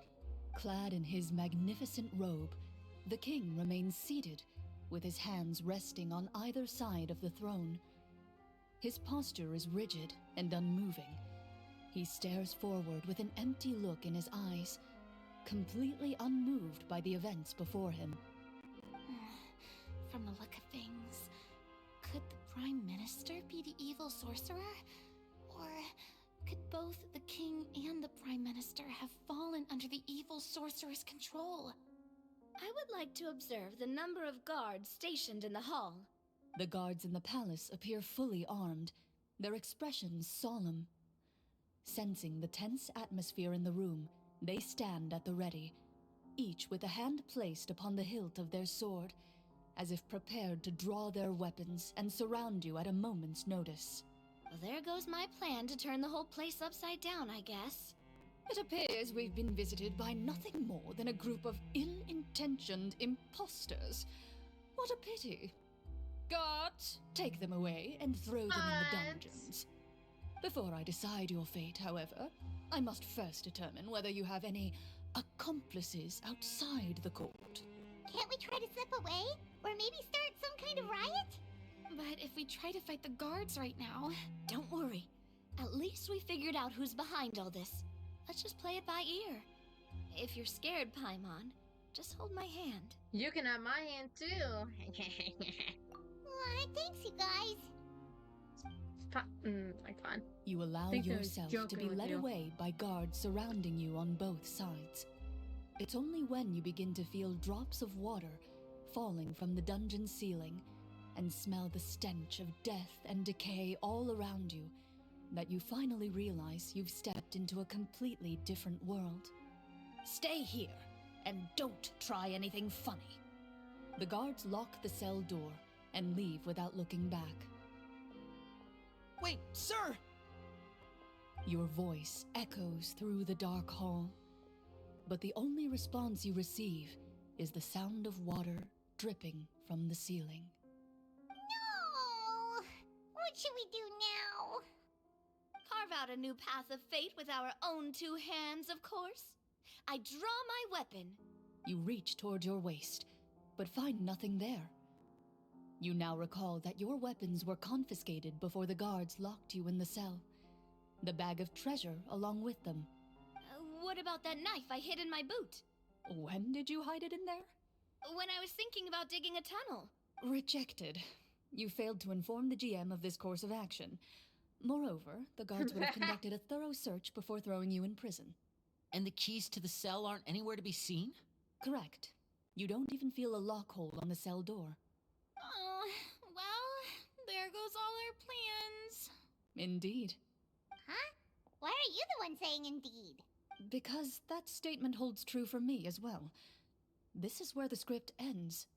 What? But that's a terrible ending! Generally speaking, this should be the point where the scriptwriter gives the players some kind of hint, or gives the GM some kind of code for how to move forward. I mean, maybe they just really wanted us to be immersed in the feeling of being in prison? Like, they'll only show us the way out once we've grown truly and utterly desperate? That is a possibility. If only there were desserts and tea in real prison. Oh, wait, guess it's kind of how the Fortress of Meripede works if you're lucky. Oh, before I forget, Navia, the short sword you had with you earlier. I took a closer look, and the craftsmanship doesn't appear to resemble anything from this era. If I remember correctly, that style was last in vogue several hundred years ago. Wait, Chlorinde said that sword used to belong to her master, right? Does that mean her master has been alive that long? I doubt it. The way she went about things often made her seem childish more than anything. I'd say the sword was most likely an heirloom passed down over time. Hang on. A precious heirloom passed down to you by your master. And you gave it to me just like that? You weren't worried I might lose it? Master left many things to me when she disappeared. There was the sword, an old key, and a good amount of junk she probably just didn't want to take with her. I gave you the sword back then, because I didn't want our friendship to end. Wait, when did this happen exactly? After the duel. Between Mr. Callis and myself. Oh. Before that, Chlorinde would have meals with us and even stay over at the Spina some days. She was on great terms with Papa as well. After the duel, though, there was a period of time where we simply didn't know how to face each other. She entrusted this sword to me, and never came back. We were both sad, and conflicted, and totally overthinking everything as a result. Whenever I looked at this sword, Doomed I couldn't Yuri. help but wonder Sorry. if Miss Petronia had never introduced us to each other at that picnic. Maybe part of the sadness I was feeling could have been avoided. Back then, it felt like I hadn't just lost a father, but a close friend as well. No one can change the past. The most important thing is that you two found your way back to each other and can enjoy things like this together. Yep, you're right. I'm sorry, you two. I didn't mean to bring up any sad memories. Think nothing of it. No one here is at fault.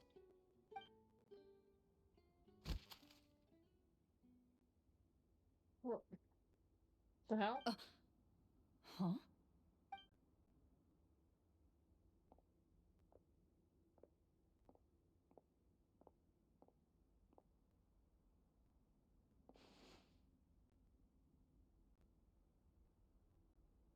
Oh, looks like the next part of our script is here. Perfect timing. The situation was really starting to get desperate. And and not just because of the prison thing. From Clorinde's face, Paimon really can't tell if it's good news or bad news. It speaks to her professionalism as a senior. Taking a poker face makes true skill. Water continues to drip from the ceiling. In this lightless dungeon, you lack a reliable way to tell how much time has passed. Eventually, you get used to the unpleasant odor of straw, mold, and rust, and find yourselves alternating between fits of drowsiness and despair. Suddenly, you hear footsteps outside the door. Heads up, everyone. Someone's coming. Gather close, everyone, and keep your voice down. Oh, wait, what the heck?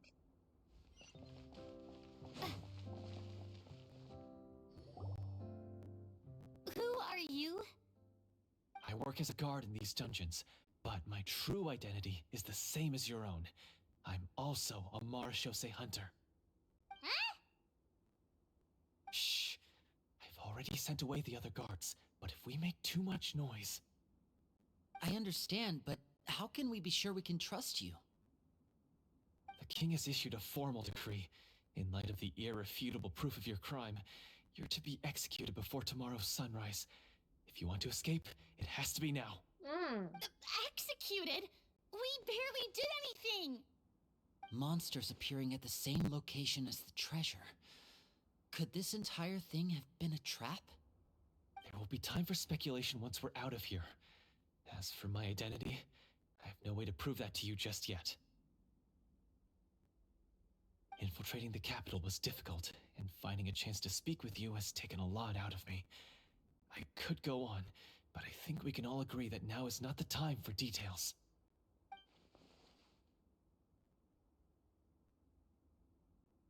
Have you seen our weapons anywhere, sir? Don't worry, I brought them with me. They're just behind the door. Still, these weapons alone won't be enough to defeat the true enemy behind the scenes. His faction is too powerful. The guards are all under his control, and he's even stationed a number of golems in various rooms throughout the palace. To defeat him, you must find a secret vault. It is said that within that vault, the Marechaussee hunters of the past left behind a treasure with the power to defeat the sorcerer. You're not coming with us? No, I'll remain in the dungeons to deal with the guards. I'll try my best to distract them so they don't go after you. As long as my identity is not revealed, I'll be able to aid you when the final battle comes. In that case, please stay safe. Thank you for your concern. I will do my utmost. As for the location of the vault, here, this map should lead you there.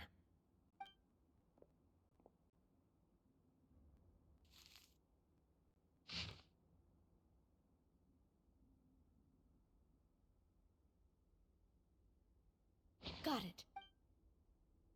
All right, once I open the door, remember to stick close and refrain from making any noise. I'll lead you out of here as quickly as possible. You now have the chance to restore the honor and legacy of the Marechaussee hunters. So please, get out there and reclaim what's ours. And be sure to exercise caution. With the help of the guard, you successfully escape the dungeons. Your sense of despair and anxiety both seem to fade as you continue your quest.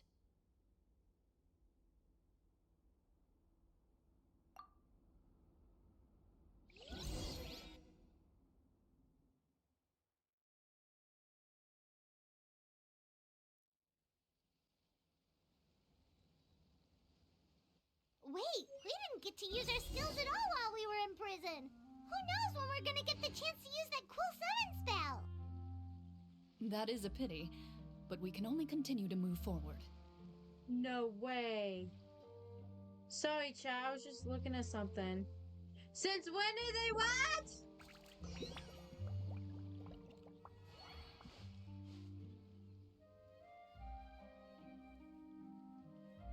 I can hide my likes now? Since when?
Chad, I'm sad.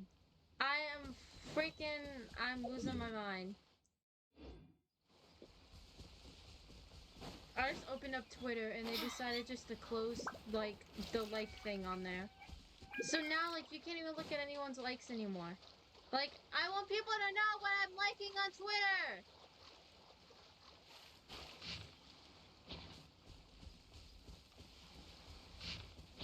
It's right here. This should be the place marked on the map. This bit of rock certainly looks suspicious. Well, I'd say an investigation's in order then. Plus, if all else fails, we can just blow it up. Navia, you crazy. Wow, you really meant that. Before you lies a serene stretch of open water, its surface shimmering a brilliant shade of sapphire blue. Well, guess this means it's time for a swim. I don't want to swim! What the hell?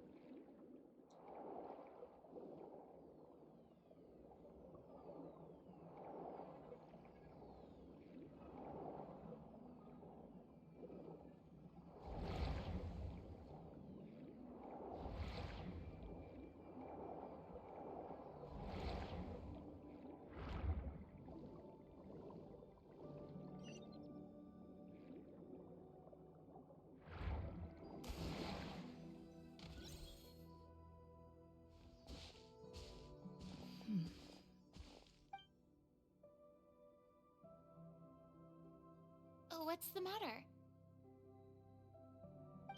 It's nothing. As you step into the cave, you find yourself in an eerily quiet space. Before you lies a narrow passageway that appears to trail off endlessly into the distance.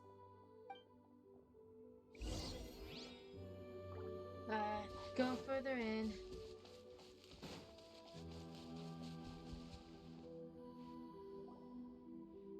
Wow, this must be where the treasure is hidden.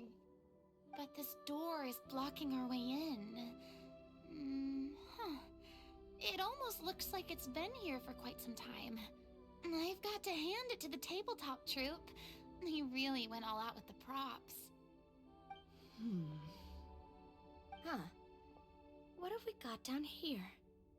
A kind of mechanism connected to the door? Ah, it looks like we might have to arrange it into a certain pattern. A pattern on a stone door.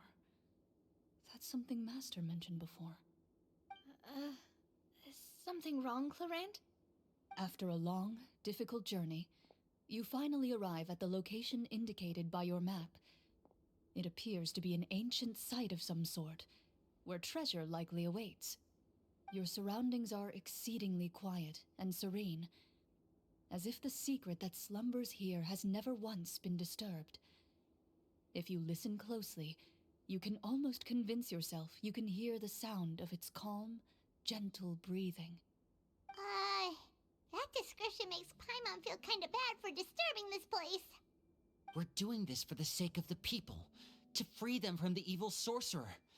I say it's time for this treasure to once again see the light of day. Linny's Yeah, right. you tell him. We need to keep going. The future of the kingdom depends on it. The next part of the story requires us to solve the puzzle, right? Let's start exploring the area. Yes, that should be fine. Something feels off about all this. Guess I'll just have to improvise.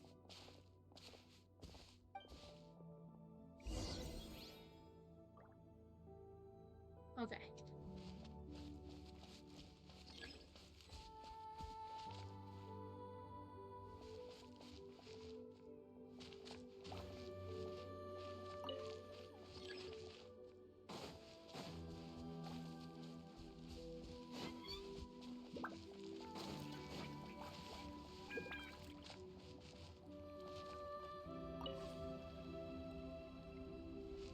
I found something! Found something here, too.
something just appeared.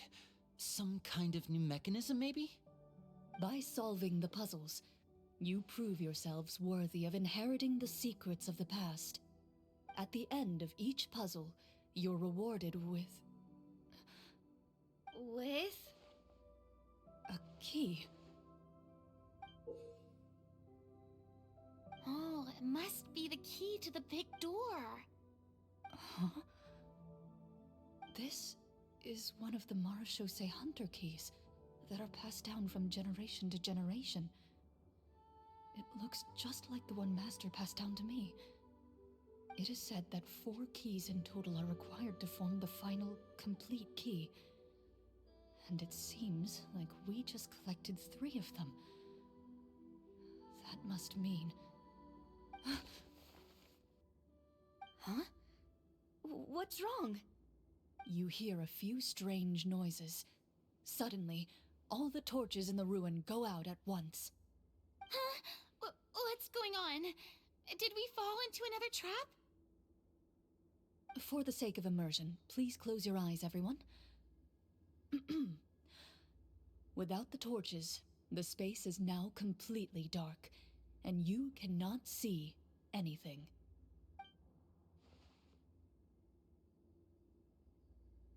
But Paimon can still see a little bit over here. Paimon, don't break other people's immersion. Oh, right. Sorry. Suddenly, you hear the sound of footsteps pierce through the darkness. There's someone else here. Oh, this is so unsettling. I can't see anything. I've been discovered then. Wait, that voice, it's... You recognize the voice as belonging to the guard who led you to this place. It appears he now covets the treasure for himself, and has come to stake his claim. Oh, so this is just part of the script. Then I can probably relax. Well, if we can't see anything, that means we can't fight to the fullest of our abilities. Should we retreat for now? Judging by the way he's holding his sword, he must be a real Marechaussee hunter. But this isn't part of the script. Retreat? That's not the hunter way. If it's dark for us, then it's dark for him. We choose to fight. Your choice is noted. Please keep your eyes closed until I tell you the torches have been relit. This battle will be in the dark. You got it! Well then, let us begin. Oh, we're throwing hands? Okay, let's throw hands! Wait, who the heck? Am I getting a birthday letter? What the fuck? Oh, it was Twitch event rewards. I was gonna say, what? Oh, hello? Ready. I'd like to try to hit him with my sword. Your strike is successful. Is he still standing? Goodness, he sure has a lot of HP. Is it over? Can we open our eyes now? The enemy is strong and relentless, but the battle is nearing its end. The torches have not been relit. What about now? Final strike. Ha!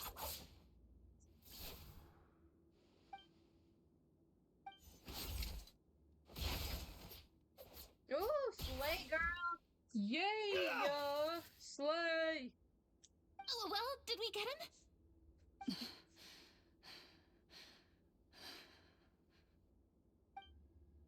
Why isn't she answering? Chlorinde? Warm fire flickers across the walls once more. Your vision is now clear. In an impressive display of courage, the 4 of you successfully defeat the uninvited guest. That look in his eyes. It's like he became an entirely different person as soon as I defeated him. Huh? Mr. Florian? Oh, wait. We're supposed to be role-playing. I should stay in character. Speak your name, guard. Why did you lead us here just to betray us? Is this treasure really more important to you than bringing peace to the kingdom? What kingdom? What peace? Those were nothing but lies! I, Florian, am a true Marashose hunter, descended from hunters of ages past. So he's also using his real name. Or, wait, was that the name of his character from the very beginning? Then I'm even more confused. If you truly are a Marashose hunter, shouldn't you want to help us just like you said before? Shouldn't we fight together for the sake of the people? What do you know? In this day and age, there's no glory to be had as a Marashose hunter. What's that supposed to mean? My skills were passed down to me by my father. We lived a life of obscurity in the remote wilderness. Still, he devoted everything he had to being a Marashose hunter. And what did he get in return? A life of poverty and pain, in a world that forgot all about him. When he died, not a single person came to mourn his passing. The Marashose hunters were the ones who saved this city, were heroes. We deserved more recognition and respect than this. Is he talking about how no one in the capital seems to remember the hunters and their legacy? I didn't expect the script to contain this level of social criticism. So that's why you want to take the treasure for yourself? You feel like you're owed fame and wealth? If you already knew where the treasure was located, why didn't you just come down here and take it? Because I still needed the final key. Only a true Marashose hunter is capable of passing through this final door. As someone who sought to hurt others for his own gain, Florian lost that right long ago. Okay, but what is this treasure anyway? We've got all the keys, right? So can we just go in and take a look? You're sure you want to go in? We've been talking about it for so long, of course we want to see what's inside! And we've already defeated Florian, right? So he won't try to take it from us anymore. Pesky brats. Watch yourself. Then let's open the door together. All right. Your choice of action is confirmed.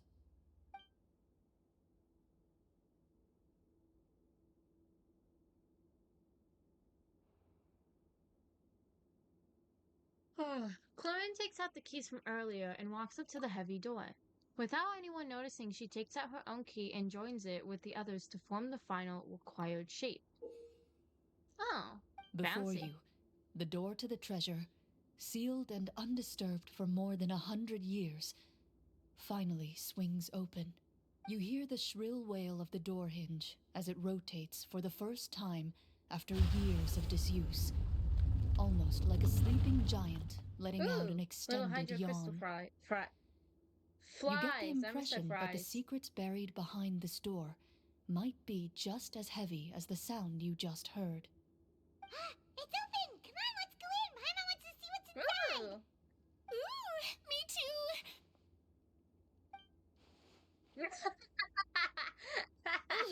Uncovering hidden Goofy. treasure is the most exciting part of adventuring. What do we have here? Uh-huh. A stone tablet? And some shabby weapons? You call this a treasure vault? Looks more like an abandoned warehouse! Maybe the troop ran out of budget at the end? They provided a super immersive experience at the beginning only to drop the ball at the most important part? They could have at least filled this place with cardboard Mora or something! Wait, I get it now. Paimon, this is the real Marashose hunter treasure. Huh? This is it? The Marashose hunter treasure is just a stone slab and some broken swords? I can't believe it. I refuse to believe it! Oh, what the Whoa, are you hell? okay? The Marashose hunter before you appears to suffer a serious mental breakdown. He needs to leave the room for a moment to collect himself. One of you seems to understand the significance of the treasure already. If the rest of you wish to follow suit, you may remain here in the meantime. and explore your surroundings. Okay. Oh, thank you.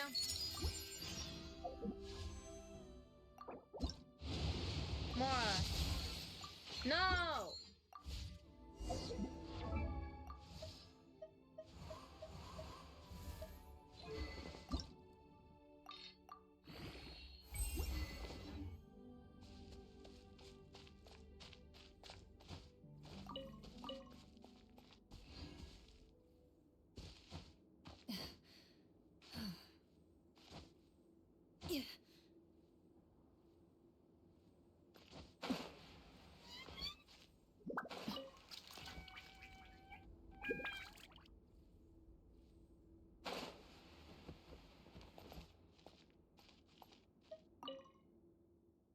Stone Solo stands here quietly. A few people's names and deeds have been inscribed onto it. The old and broken weapons. Ah, the names on the tablet.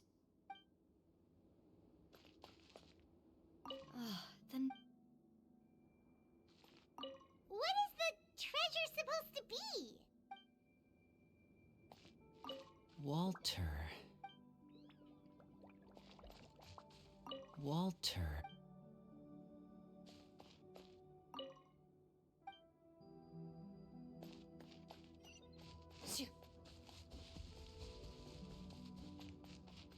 Loaded.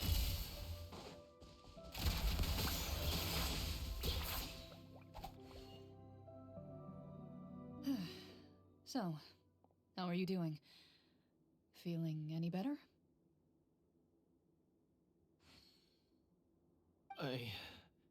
What just happened? I didn't hit autoplay. Do you remember how you got here?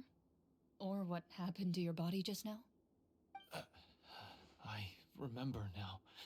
I brought you here because I wanted to... The explosives in the cave! You mean these? Huh? How did you... I could tell something was off the moment I stepped into this cave, so I kept an eye out. I've already dismantled the whole thing. So the strongest champion duelist in all of Fontaine saved the day once again. Guess I shouldn't be surprised. It would seem your skills as a Marashose hunter are as sharp as ever. I deserve some answers, don't you think? Tell me why you wanted to lure me here. Everything you said earlier sounded like the truth. Luckily, your monologue was dramatic enough to convince my friends you were just role-playing. I don't know. I just always felt like there was something in my heart that didn't belong to me. Something agitated and angry. Who knows? Maybe it was my own anger all along. I could never really tell. The feelings about my father and the other Marashose hunters are real.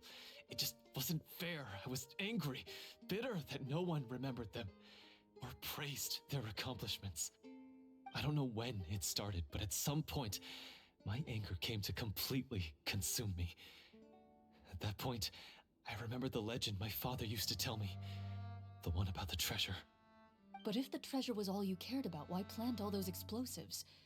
Wouldn't they just destroy the treasure and bury you along with it? I can't remember. My head is a mess. It felt like there was this voice telling me to eliminate the hunters, but now it's gone. From your description, I suspect you were dealing with a Devorator. Devorator? Oh, your master, your father, I mean, never talked about it? It was a kind of monster that was active several centuries ago. No, I've heard of it. I'm just not sure why you suddenly... Wait, it can't be. The seal! The seal? My family has served as Marashose hunters for many generations. But the title and swordsmanship weren't the only things passed down over our line. There was a seal as well. My father instructed me to always watch over that seal and maintain it regularly. He said it had been passed down over a truly ancient age, and protecting it was our clan's most important duty. But I neglected that duty after he died. I finally decided to come down and check on it one day, and that's where my memories become fuzzy. The Devorator would be a formidable adversary for any mortal being, even ones as capable as the Hunters. If you lacked the power to completely destroy it, you could easily fall prey to its influence and corruption. In light of this, some Marechaussee Hunters chose to seal the Devorator away, in the hopes that a permanent solution would come with the passage of time. My herd has the power to amplify the obsessions and desires in people's hearts, to the point where they overtake you entirely. It would seem I'm not just lacking in skill with a blade, but in mental fortitude as well. And yet, you were able to retrieve 3 of the 4 keys. If I remember correctly, each was entrusted to a respected and capable hunter. How did you manage it? One of them belonged to my father. The second I stole from a different hunter. And the third was one that I snatched while the person was on the way home from the tavern. I nearly died in that alley. Damn. I know just how strong you are. It's as clear as day to everyone in Fontaine. I observed you from dusk to dawn, but could never find any opportunity to sneak up on you. I never even saw you drink a single glass of liquor. The only way I could think to obtain that last key was to lure you here using your hobby, and then... Oh, I get it now. That monster, it wanted to bury you here alongside the treasure. I won't comment on anything else, but the script was good. Well, I did pour my heart and soul into it. The stories my father used to tell me about the glory of the heroic Marechaussee Hunters, and how they came to be forgotten.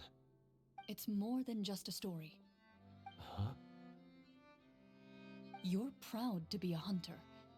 You're still holding onto that part of yourself, no matter how small. I have done so many despicable things. I have nothing to be proud of. Then explain the purpose of the evil sorcerer in your story. Huh? Isn't he the true antagonist? The one who sought nothing but his own gain, and used the people as pawns to attain it? In your heart of hearts, he was the one you truly wanted to defeat. But I've already tainted my sword. I no longer have any right to... Wake up, Florian. Remember how you introduced yourself earlier. Do you really think the Hunters acted out of a desire for honor and glory? Or to be loved and acknowledged by the people? What did your father teach you about our order? You do not wield your sword for yourself, but to protect those you serve. There's nothing special about a blade. It's the intentions of the wielder that matter above all else. Do you still not understand? Even after seeing the treasure for yourself? The contents of that room, they represent the true legacy the Hunters left behind. You're right. I am a Marechaussee Hunter. It's time for me to redeem, no, to finally serve the people I vowed to protect all along. I wouldn't be so quick to push aside the need for redemption. I know. That's a charge I won't bother to defend myself against. Good. Then, come with me, and help me see the script through to the end. Huh? See the script through to the end? But there's no more script left. Never finished it, huh? No, I mean, I wrote the script with the sole purpose of luring you all here. There was no reason to write beyond this point. Then we'll just have to keep writing it. The evil sorcerer still needs to be defeated. You mean the Devorator? Are you saying I have to make up the rest of the script as we go along? Is that really so hard? You've already written most of it. Surely you can write an ending where the Hunters win and justice prevails. I'll be there to help you too. You aren't afraid your party will fall into danger? I know what my friends are capable of, and they're all quite skilled. Besides, I need their help. Then, are you going to tell them the truth about all this? I don't intend to spoil the fun. Sometimes, protecting dreams and fantasies is more important than exposing the truth. Don't you think? Alrighty, let's go ahead. Oh, meet up with the others. Okay. Ready. Hit.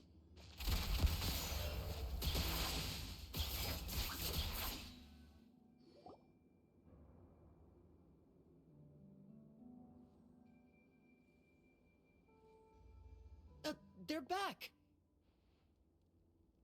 That took a while. Oh,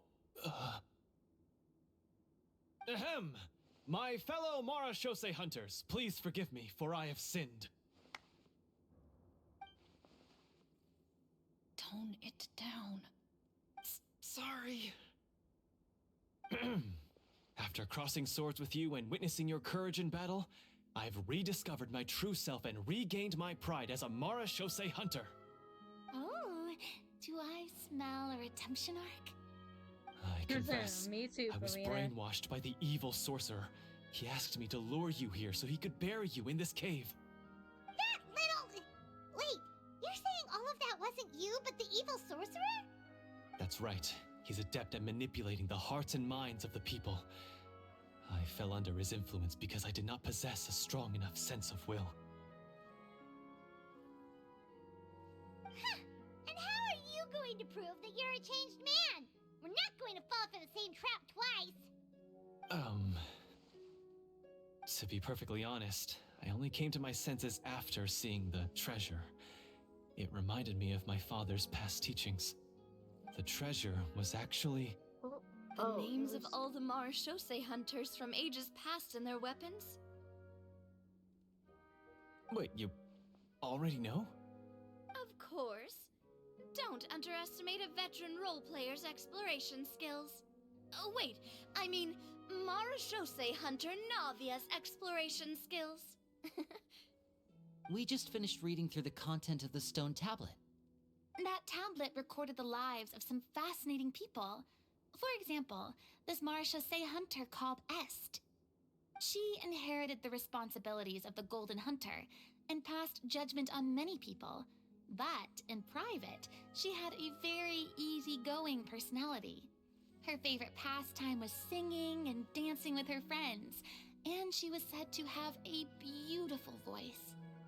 So, she was just like you. Oh, you really think so? Well, when you put it that way, I suppose I also have a few things in common with this Walter. Working as an executioner, he supposedly used a countless number of tricks to confound his enemies in battle. Oh, if only I could have seen the feats of magic he pulled off back then. Okay, hold on. I gotta go pee.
Okay, let's continue. Their lives were all so exciting. You could write so many cool books about their accomplishments. How could they have all been forgotten? Because they chose to be. To hunt monsters that only appear in the shadows, you must also operate in the dark. To be a marechaussee hunter is to willingly give up on wealth and fame. Then this stone tablet must have been left behind by their companions. That's right. Few marechaussee hunters ever revealed their identity to the public. They always protected the city from the shadows. The only time they spoke of their accomplishments would be at night, when they gathered with their fellow hunters in front of the bonfire to share stories of the monsters slain by their hand. So, this tablet was created not so that the hunters would be remembered by the people, but so that they would be remembered by each other. No wonder this place was so well hidden. You regard the stone tablet in solemn silence. The names of your comrades etched onto its surface serve as a reminder that you are never truly alone. The tablet proves that, although a hunter walks a shrouded path, it is not a solitary one. There will always be those who walk beside you, a fact that remains as true today as in ages long past. Their legacies shall continue to be passed down from generation to generation, as everlasting as the stone onto which their names are carved. Father, you once told me that I should seek out the treasure if I ever became lost. So this is what you wanted me to find.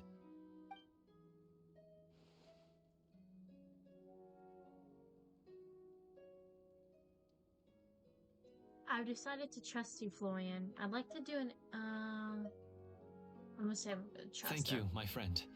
You are very kind. I implore you, everyone, please give me a chance to make up for all I've done.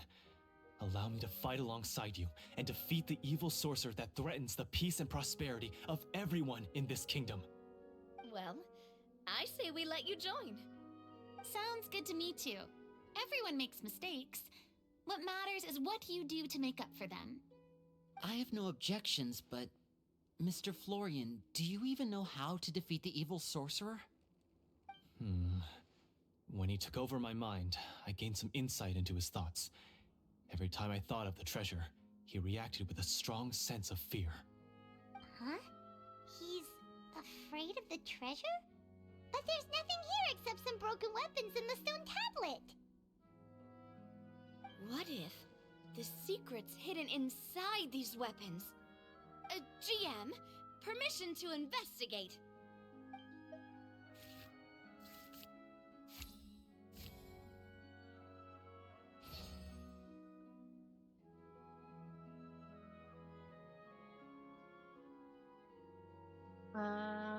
Investigate. Ooh, passed. At first glance, the weapons appear absolutely ordinary. But as you observe them, you notice a faint energy emanating from within. These blades have slain countless monsters. Though it's been a long time since they were used in battle, their edges remain sharp, as if they're simply waiting for the next worthy hunter to carry on their legacy. So basically, take these with us, right? I'll take this weapon, since it used to belong to Est. Maybe it'll find comfort in being held by someone who appreciates the arts. Ah, good idea. I'll take Mr. Walter's bow then, from one archer magician to another. Paimon's gonna pick a cool weapon too!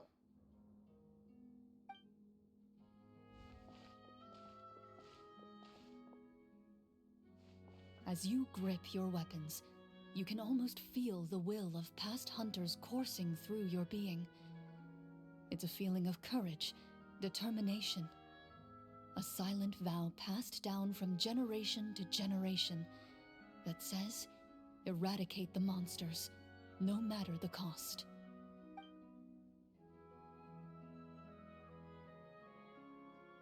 Mr. Florian, do you know where to find the evil sorcerer? I was able to see his surroundings when our minds were connected. I believe he's currently hiding out at the church in the kingdom. We must be extremely careful. He's spent so long living among monsters that he's now taken the form of one. He will not be easily defeated. Then why don't we explore some more and try to find some higher level gear? We don't want to just fight him and lose, right? Oh, No, we have to strike now. He was greatly weakened when I managed to break out of his control. If we let him rest, he might have time to escape. I agree with Mr. Florian. We've got to act while we have the advantage. Don't forget, the people of the capital are counting on us. Yeah, now that we've got a plan, there's no point in waiting. The longer this drags on, the worse it will be for everybody. Yes, that's what's called... Taking the initiative. Yes, that's exactly right. Alright, you've persuaded Paimon. Mr. Florian, please, lead the way. Of course. Follow me. He had to set up so many scenes today, and now he has to join in for this last part. I really don't envy his job. Finally, you decide to slay the evil sorcerer and bring peace back to the kingdom once and for all. As you walk away, you feel the gaze of the stone tablet at your back, as if all the hunters of the past are wishing you success in the battle ahead and awaiting your triumphant return.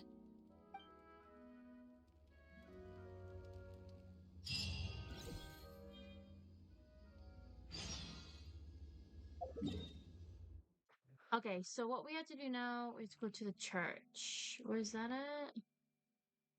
Oh, I have to... Wait.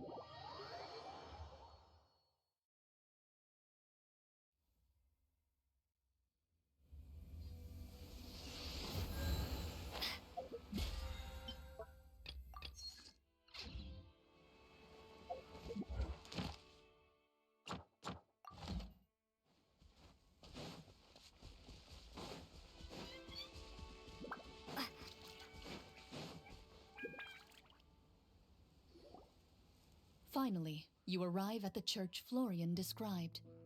As you approach, an ominous aura surrounds you. You get the sense that your enemy is close at hand. How strange. This uneasy feeling seems so real. How did they manage that? Now, it is time for the final battle. Let's go!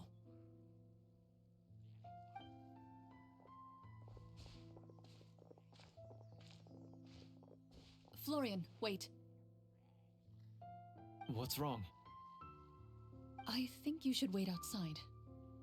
You've already been corrupted by the Devorator once. It could easily re-enter your mind and take control of your body. I don't think it's a good idea for you to be this close. If it corrupts you again, it's possible you might take on a new form entirely. That's exactly why I have to go. Why I should be at the very front. You mean... Yes. I intend to lure it into my body. That's too risky. If things get out of hand, I might have to kill you. Do you understand how dangerous this is? I understand, but if I do this, you'll have a clear and visible target. The Devorator will have a hard time passing up a chance to enter a body it knows how to control. You won't have to worry about any of your friends being taken over. You're not like me, Miss Chlorinde. You're a just and powerful Marechaussee hunter. The monster broke free due to my error. It's only right that I shoulder the responsibility for its destruction.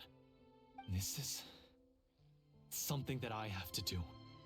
Consider it a duel to restore my honor. My only request is that you give it your all.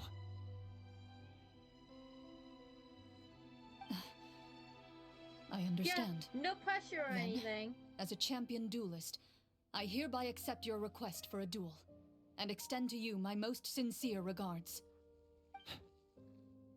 Thank you. The battle is now upon us. Let the Devorator once again tremble under the blade of the Marechaussee hunters. Okay, so into the church capital.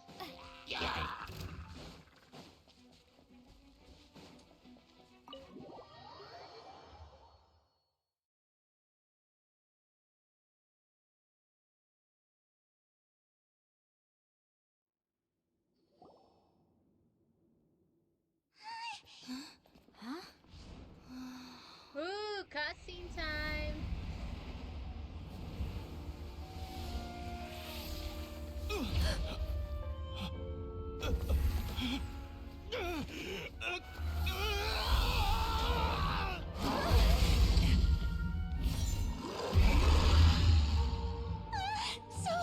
So lifelike!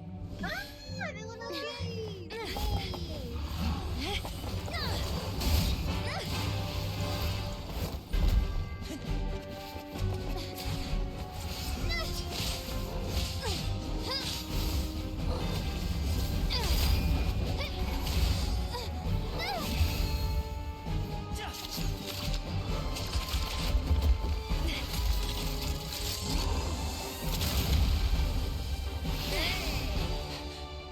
Kapuya. Why is nothing working? This foe is not invincible. You hold the treasure. The power to defeat it in your own 2 hands. The treasure? You mean... The names! It's the Marechaussee Hunters' names! How are we supposed to... You forget, Paimon? There's still one skill we saved until the very end. Hunters fight not for fame, but to aid the people whenever they are summoned. Walter the Marechaussee Hunter, master of 1,000 tricks, executioner of the Phantom Hunters. I call for aid! Est, the Marechaussee Hunter, inheritor of Cassiodor's will, judge of the Shadow Hunters.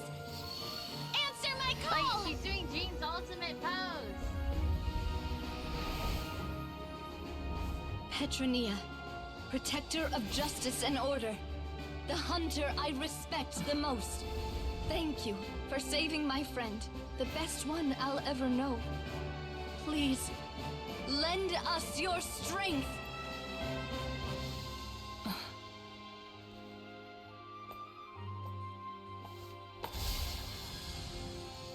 We have come to answer your summons. Sorry. Sorry. I have to, it's funny.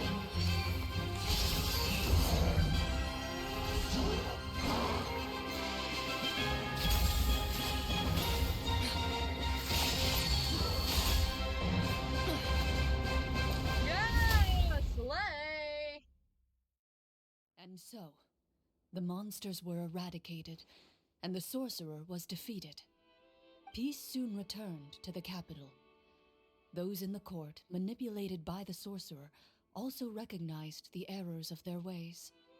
Some remembered the names of the heroes who saved their kingdom, but others simply continued their lives none the wiser. Such is the story of the Marechaussee Hunters. They pursue the phantoms in the darkness and exterminate all who pose a threat. They will always protect the city and those within it, even should all memory of their accomplishments be forgotten by the very people they serve. I'm assuming we've finally reached the end of the script. Yes, you've reached one of the better endings. It's a pretty solid story overall. I thought it was just an ordinary adventure at first, but the further we got into it, the more impressed I became with the production and the plot. That final battle especially! All the effects were super realistic. Oh, right. Yeah, totally. Oh, they were realistic. Okay. Because it was That's a really reality. good point. I never expected the weapons we picked up from that vault would have that kind of effect. Yeah, mine nearly scared the daylights out of me when it started glowing. I took a good look at it after we got out, but I don't think it ever lit up again. Oh, we should probably give these props back, right? I'll just leave mine here. Did you have a good time? Of course. let me know if another script like this comes around. Sure, no problem. Then I'll head back for now. I think I need some time to fully digest everything that just happened. Once Mr. Florian is awake, please pass on my regards to him. He must be extremely exhausted to have passed out cold like that. You're right. He's had a lot to deal with. Well, see you all some other time. Toodaloo! Bye-bye, Farina. Okay, so, can I ask now? I think it should be fine, yeah. What in the world was going on back there? So you saw through all of that? That time in the cave when you told us to close our eyes, it'd be weirder if we didn't notice anything. I was dying of curiosity the entire time. I mean, you did a pretty bang-up job of pretending nothing had gone wrong. Farina actually looked like she thought all of it was planned. Guess none of us wanted to be the one to break the illusion. What are you all talking about? Yeah, what's going on? I was just playing along too. Oh, wait. Don't tell me Paimon never... Oh, this is all my fault. It's not too late to cover your ears. Here, Paimon, I'll do it for you. Bit late for that, don't you think? You're saying everything that happened back there wasn't actually part of the script? It's probably more accurate to say this was never a real scripted story to begin with. What? So loud. My head. Hey, you! Get up right now and explain yourself! Paimon, chill! No shaking, please! Oh, my head. Florian explains the truth to everyone. Did Paimon just hear that right? You guys made up that whole last part on the spot? It's not nice to lie to people, but Paimon's got to admit, that was a really good story, Florian. Oh, and nice improvisation, Chlorinde! Yeah, it was like watching a magician improvise a spectacular magic trick after forgetting an important prop. If Paimon knew something was wrong with that vault, she would have floated straight in the opposite direction! Everything was under control. As if you've ever described a situation as being out of control. I'm pretty sure any situation you consider to be easy to handle would scare a reasonable person half to death. Guess I'm just used to it. You must run into a lot of unexpected situations then. That explains why you're so good at coming up with things on the spot. As for you, Florian... I know there's no excuse for what I did. I'll turn myself into the guards at once, confess my crimes, and accept any punishment that comes my way. I would say you've already suffered more than enough. What? You may have been blinded by fame and fortune in the beginning, but your actions during the final battle had proven you to be a true Marechaussee hunter. You'll be far more used to the city above ground than below. Your job as a hunter is more important. But... Of course, you'll still need to take the keys and pay a personal visit to the 2 hunters you wronged. Prepare to accept any terms they give you as well. Yes, of course. As far as I'm concerned, though, your showing in the duel was enough to prove your honor. Then I'll do exactly as you said. I'll go return those 2 keys right now. Thank you so much, everyone. So, I'll do my best to prove myself worthy of the second chance you've given me. Where... I swear this on my name and honor as a Marechaussee hunter.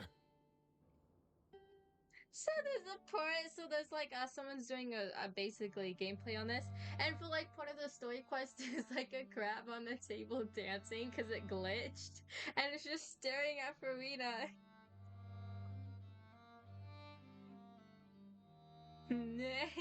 Until we meet again, everyone.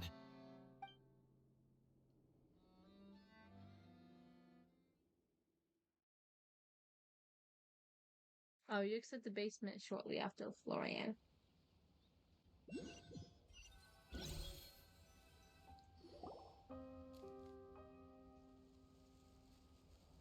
Speaking of Marashose hunters, what should we do about the treasure in that cave? Leave it be. Are you sure? We could show it to people, make it so that the hunters are remembered. Don't you want that? No. Every name on that tablet made the same choice. All hunters know what the path entails. I am no exception. My identity as a Marashose hunter is not something I need people to remember. I wish only to be recognized as a champion duelist. Nothing more. That's certainly very different from the path of a magician. Still, I admire your decision. Wait! I just remembered something. If there were no special effects involved, why did our weapons begin to glow during the battle? That's because the Marashose hunters of ages past would often imbue their weapons with special enchantments to suppress the monsters. Whenever a monster was nearby, their weapons would start to glow. Oh, so that's why they had an effect on that guy near the end. I really thought the summons were doing all the work. Well, I'm sure the summons were a part of it too. Oh? How so? I misspelled. This particular Devorator probably hailed from the same era as the hunters we saw in the room. The names you recited all belonged to the bravest hunters. Countless monsters fell to their blades. That's likely why the Devorator visibly reacted when you said them out loud. So the names held the power all along! Dude, chill! Navia, everything you said during your summon. Huh? Oh, I meant what I said. I mean, it was true to my character, so yeah, I'm glad you heard it. Just don't make me repeat myself. She's like, dude, I'm embarrassed. I really appreciated those words. All right. Don't get all sentimental on me. Anyway, let's not talk about that anymore. I'm going to go on ahead. Don't fall too far behind now. She ran off! I should probably head back as well. This story was truly incredible. I might have to spend the whole night telling my siblings all about it. See you later, Lenny. Bye-bye. Goodbye. He's so pretty. You good, Miss Girl? Traveler, should your name and deeds be forgotten, what do you think the significance of your journey will be? I don't know. I suppose the significance would be the journey itself and the world we helped create. There's still value in the time I shared with everyone here, in the things we were able to accomplish, even if no one remembers them. A great I like answer. that she's talking more. I'll remember it. What would your answer be, Clarence? Me? The Marashose hunter says nothing in response to that question. Perhaps her answer lies in her silence. An unspoken vow left to echo through the night. The path she walks needs no explanation. Slay! Silent nights. Whoa, Paimon. What the heck did I just got a book of some sort. What the hell did I just get? I got a book. Wait, can I read the book? Is it like an actual book I can read? Oh, it is! Oh! It's our characters! Okay, that's cute. Choose yourself. Medicine. Medicine! I'm glad I went with the medicine character.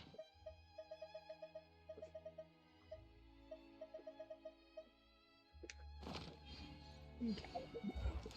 I like that quest. I liked it a lot. So now, let's go ahead and claim our rewards. That was a really nice quest. I really liked it.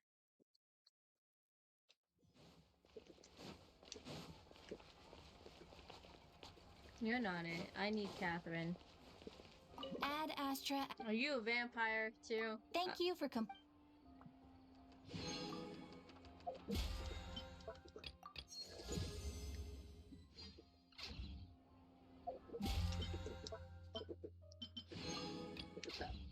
Oh, excuse me. Sword.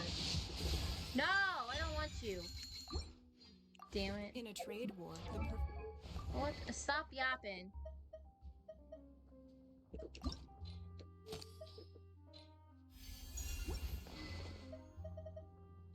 Oh, what the fuck?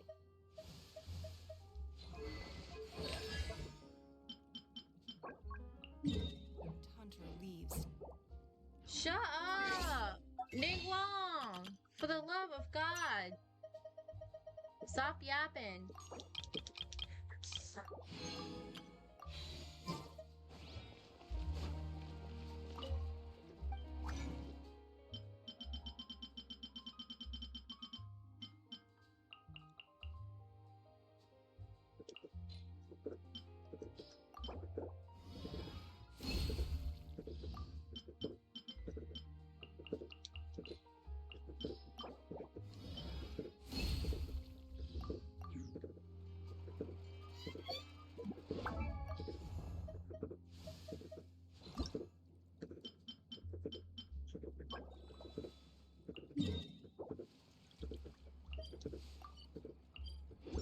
Ugh. Actually, I want to do. Actually, I don't want to do a boss fight real quick. I want to do one more thing before I head out. Let me go to here. I gotta get my Serenity thing for the week.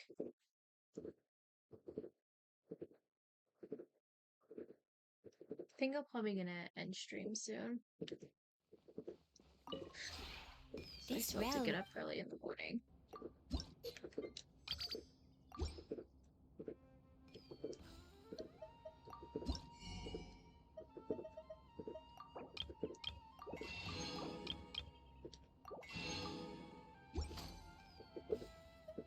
If you ever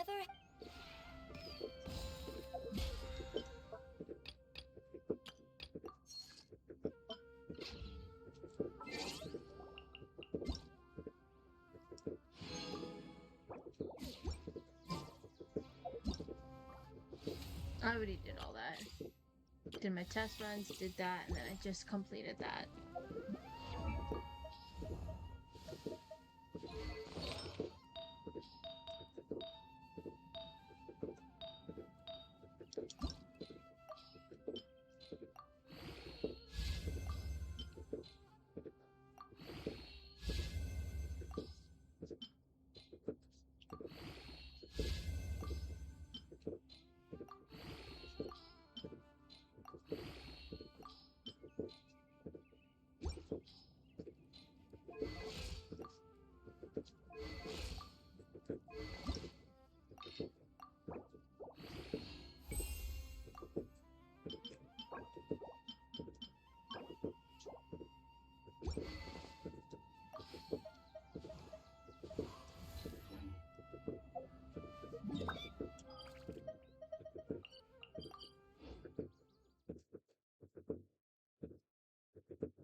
Oh, okay.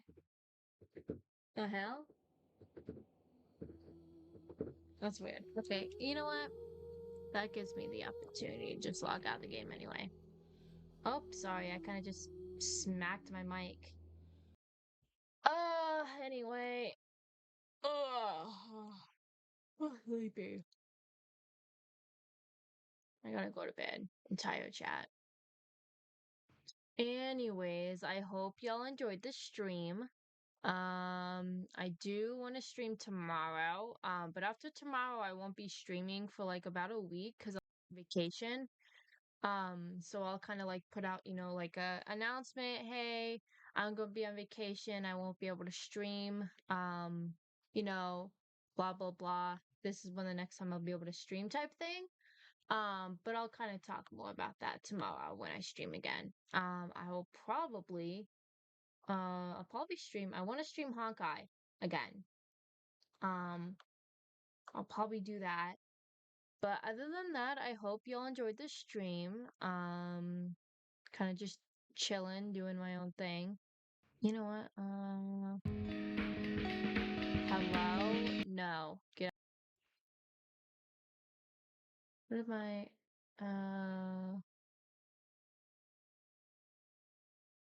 Anyways.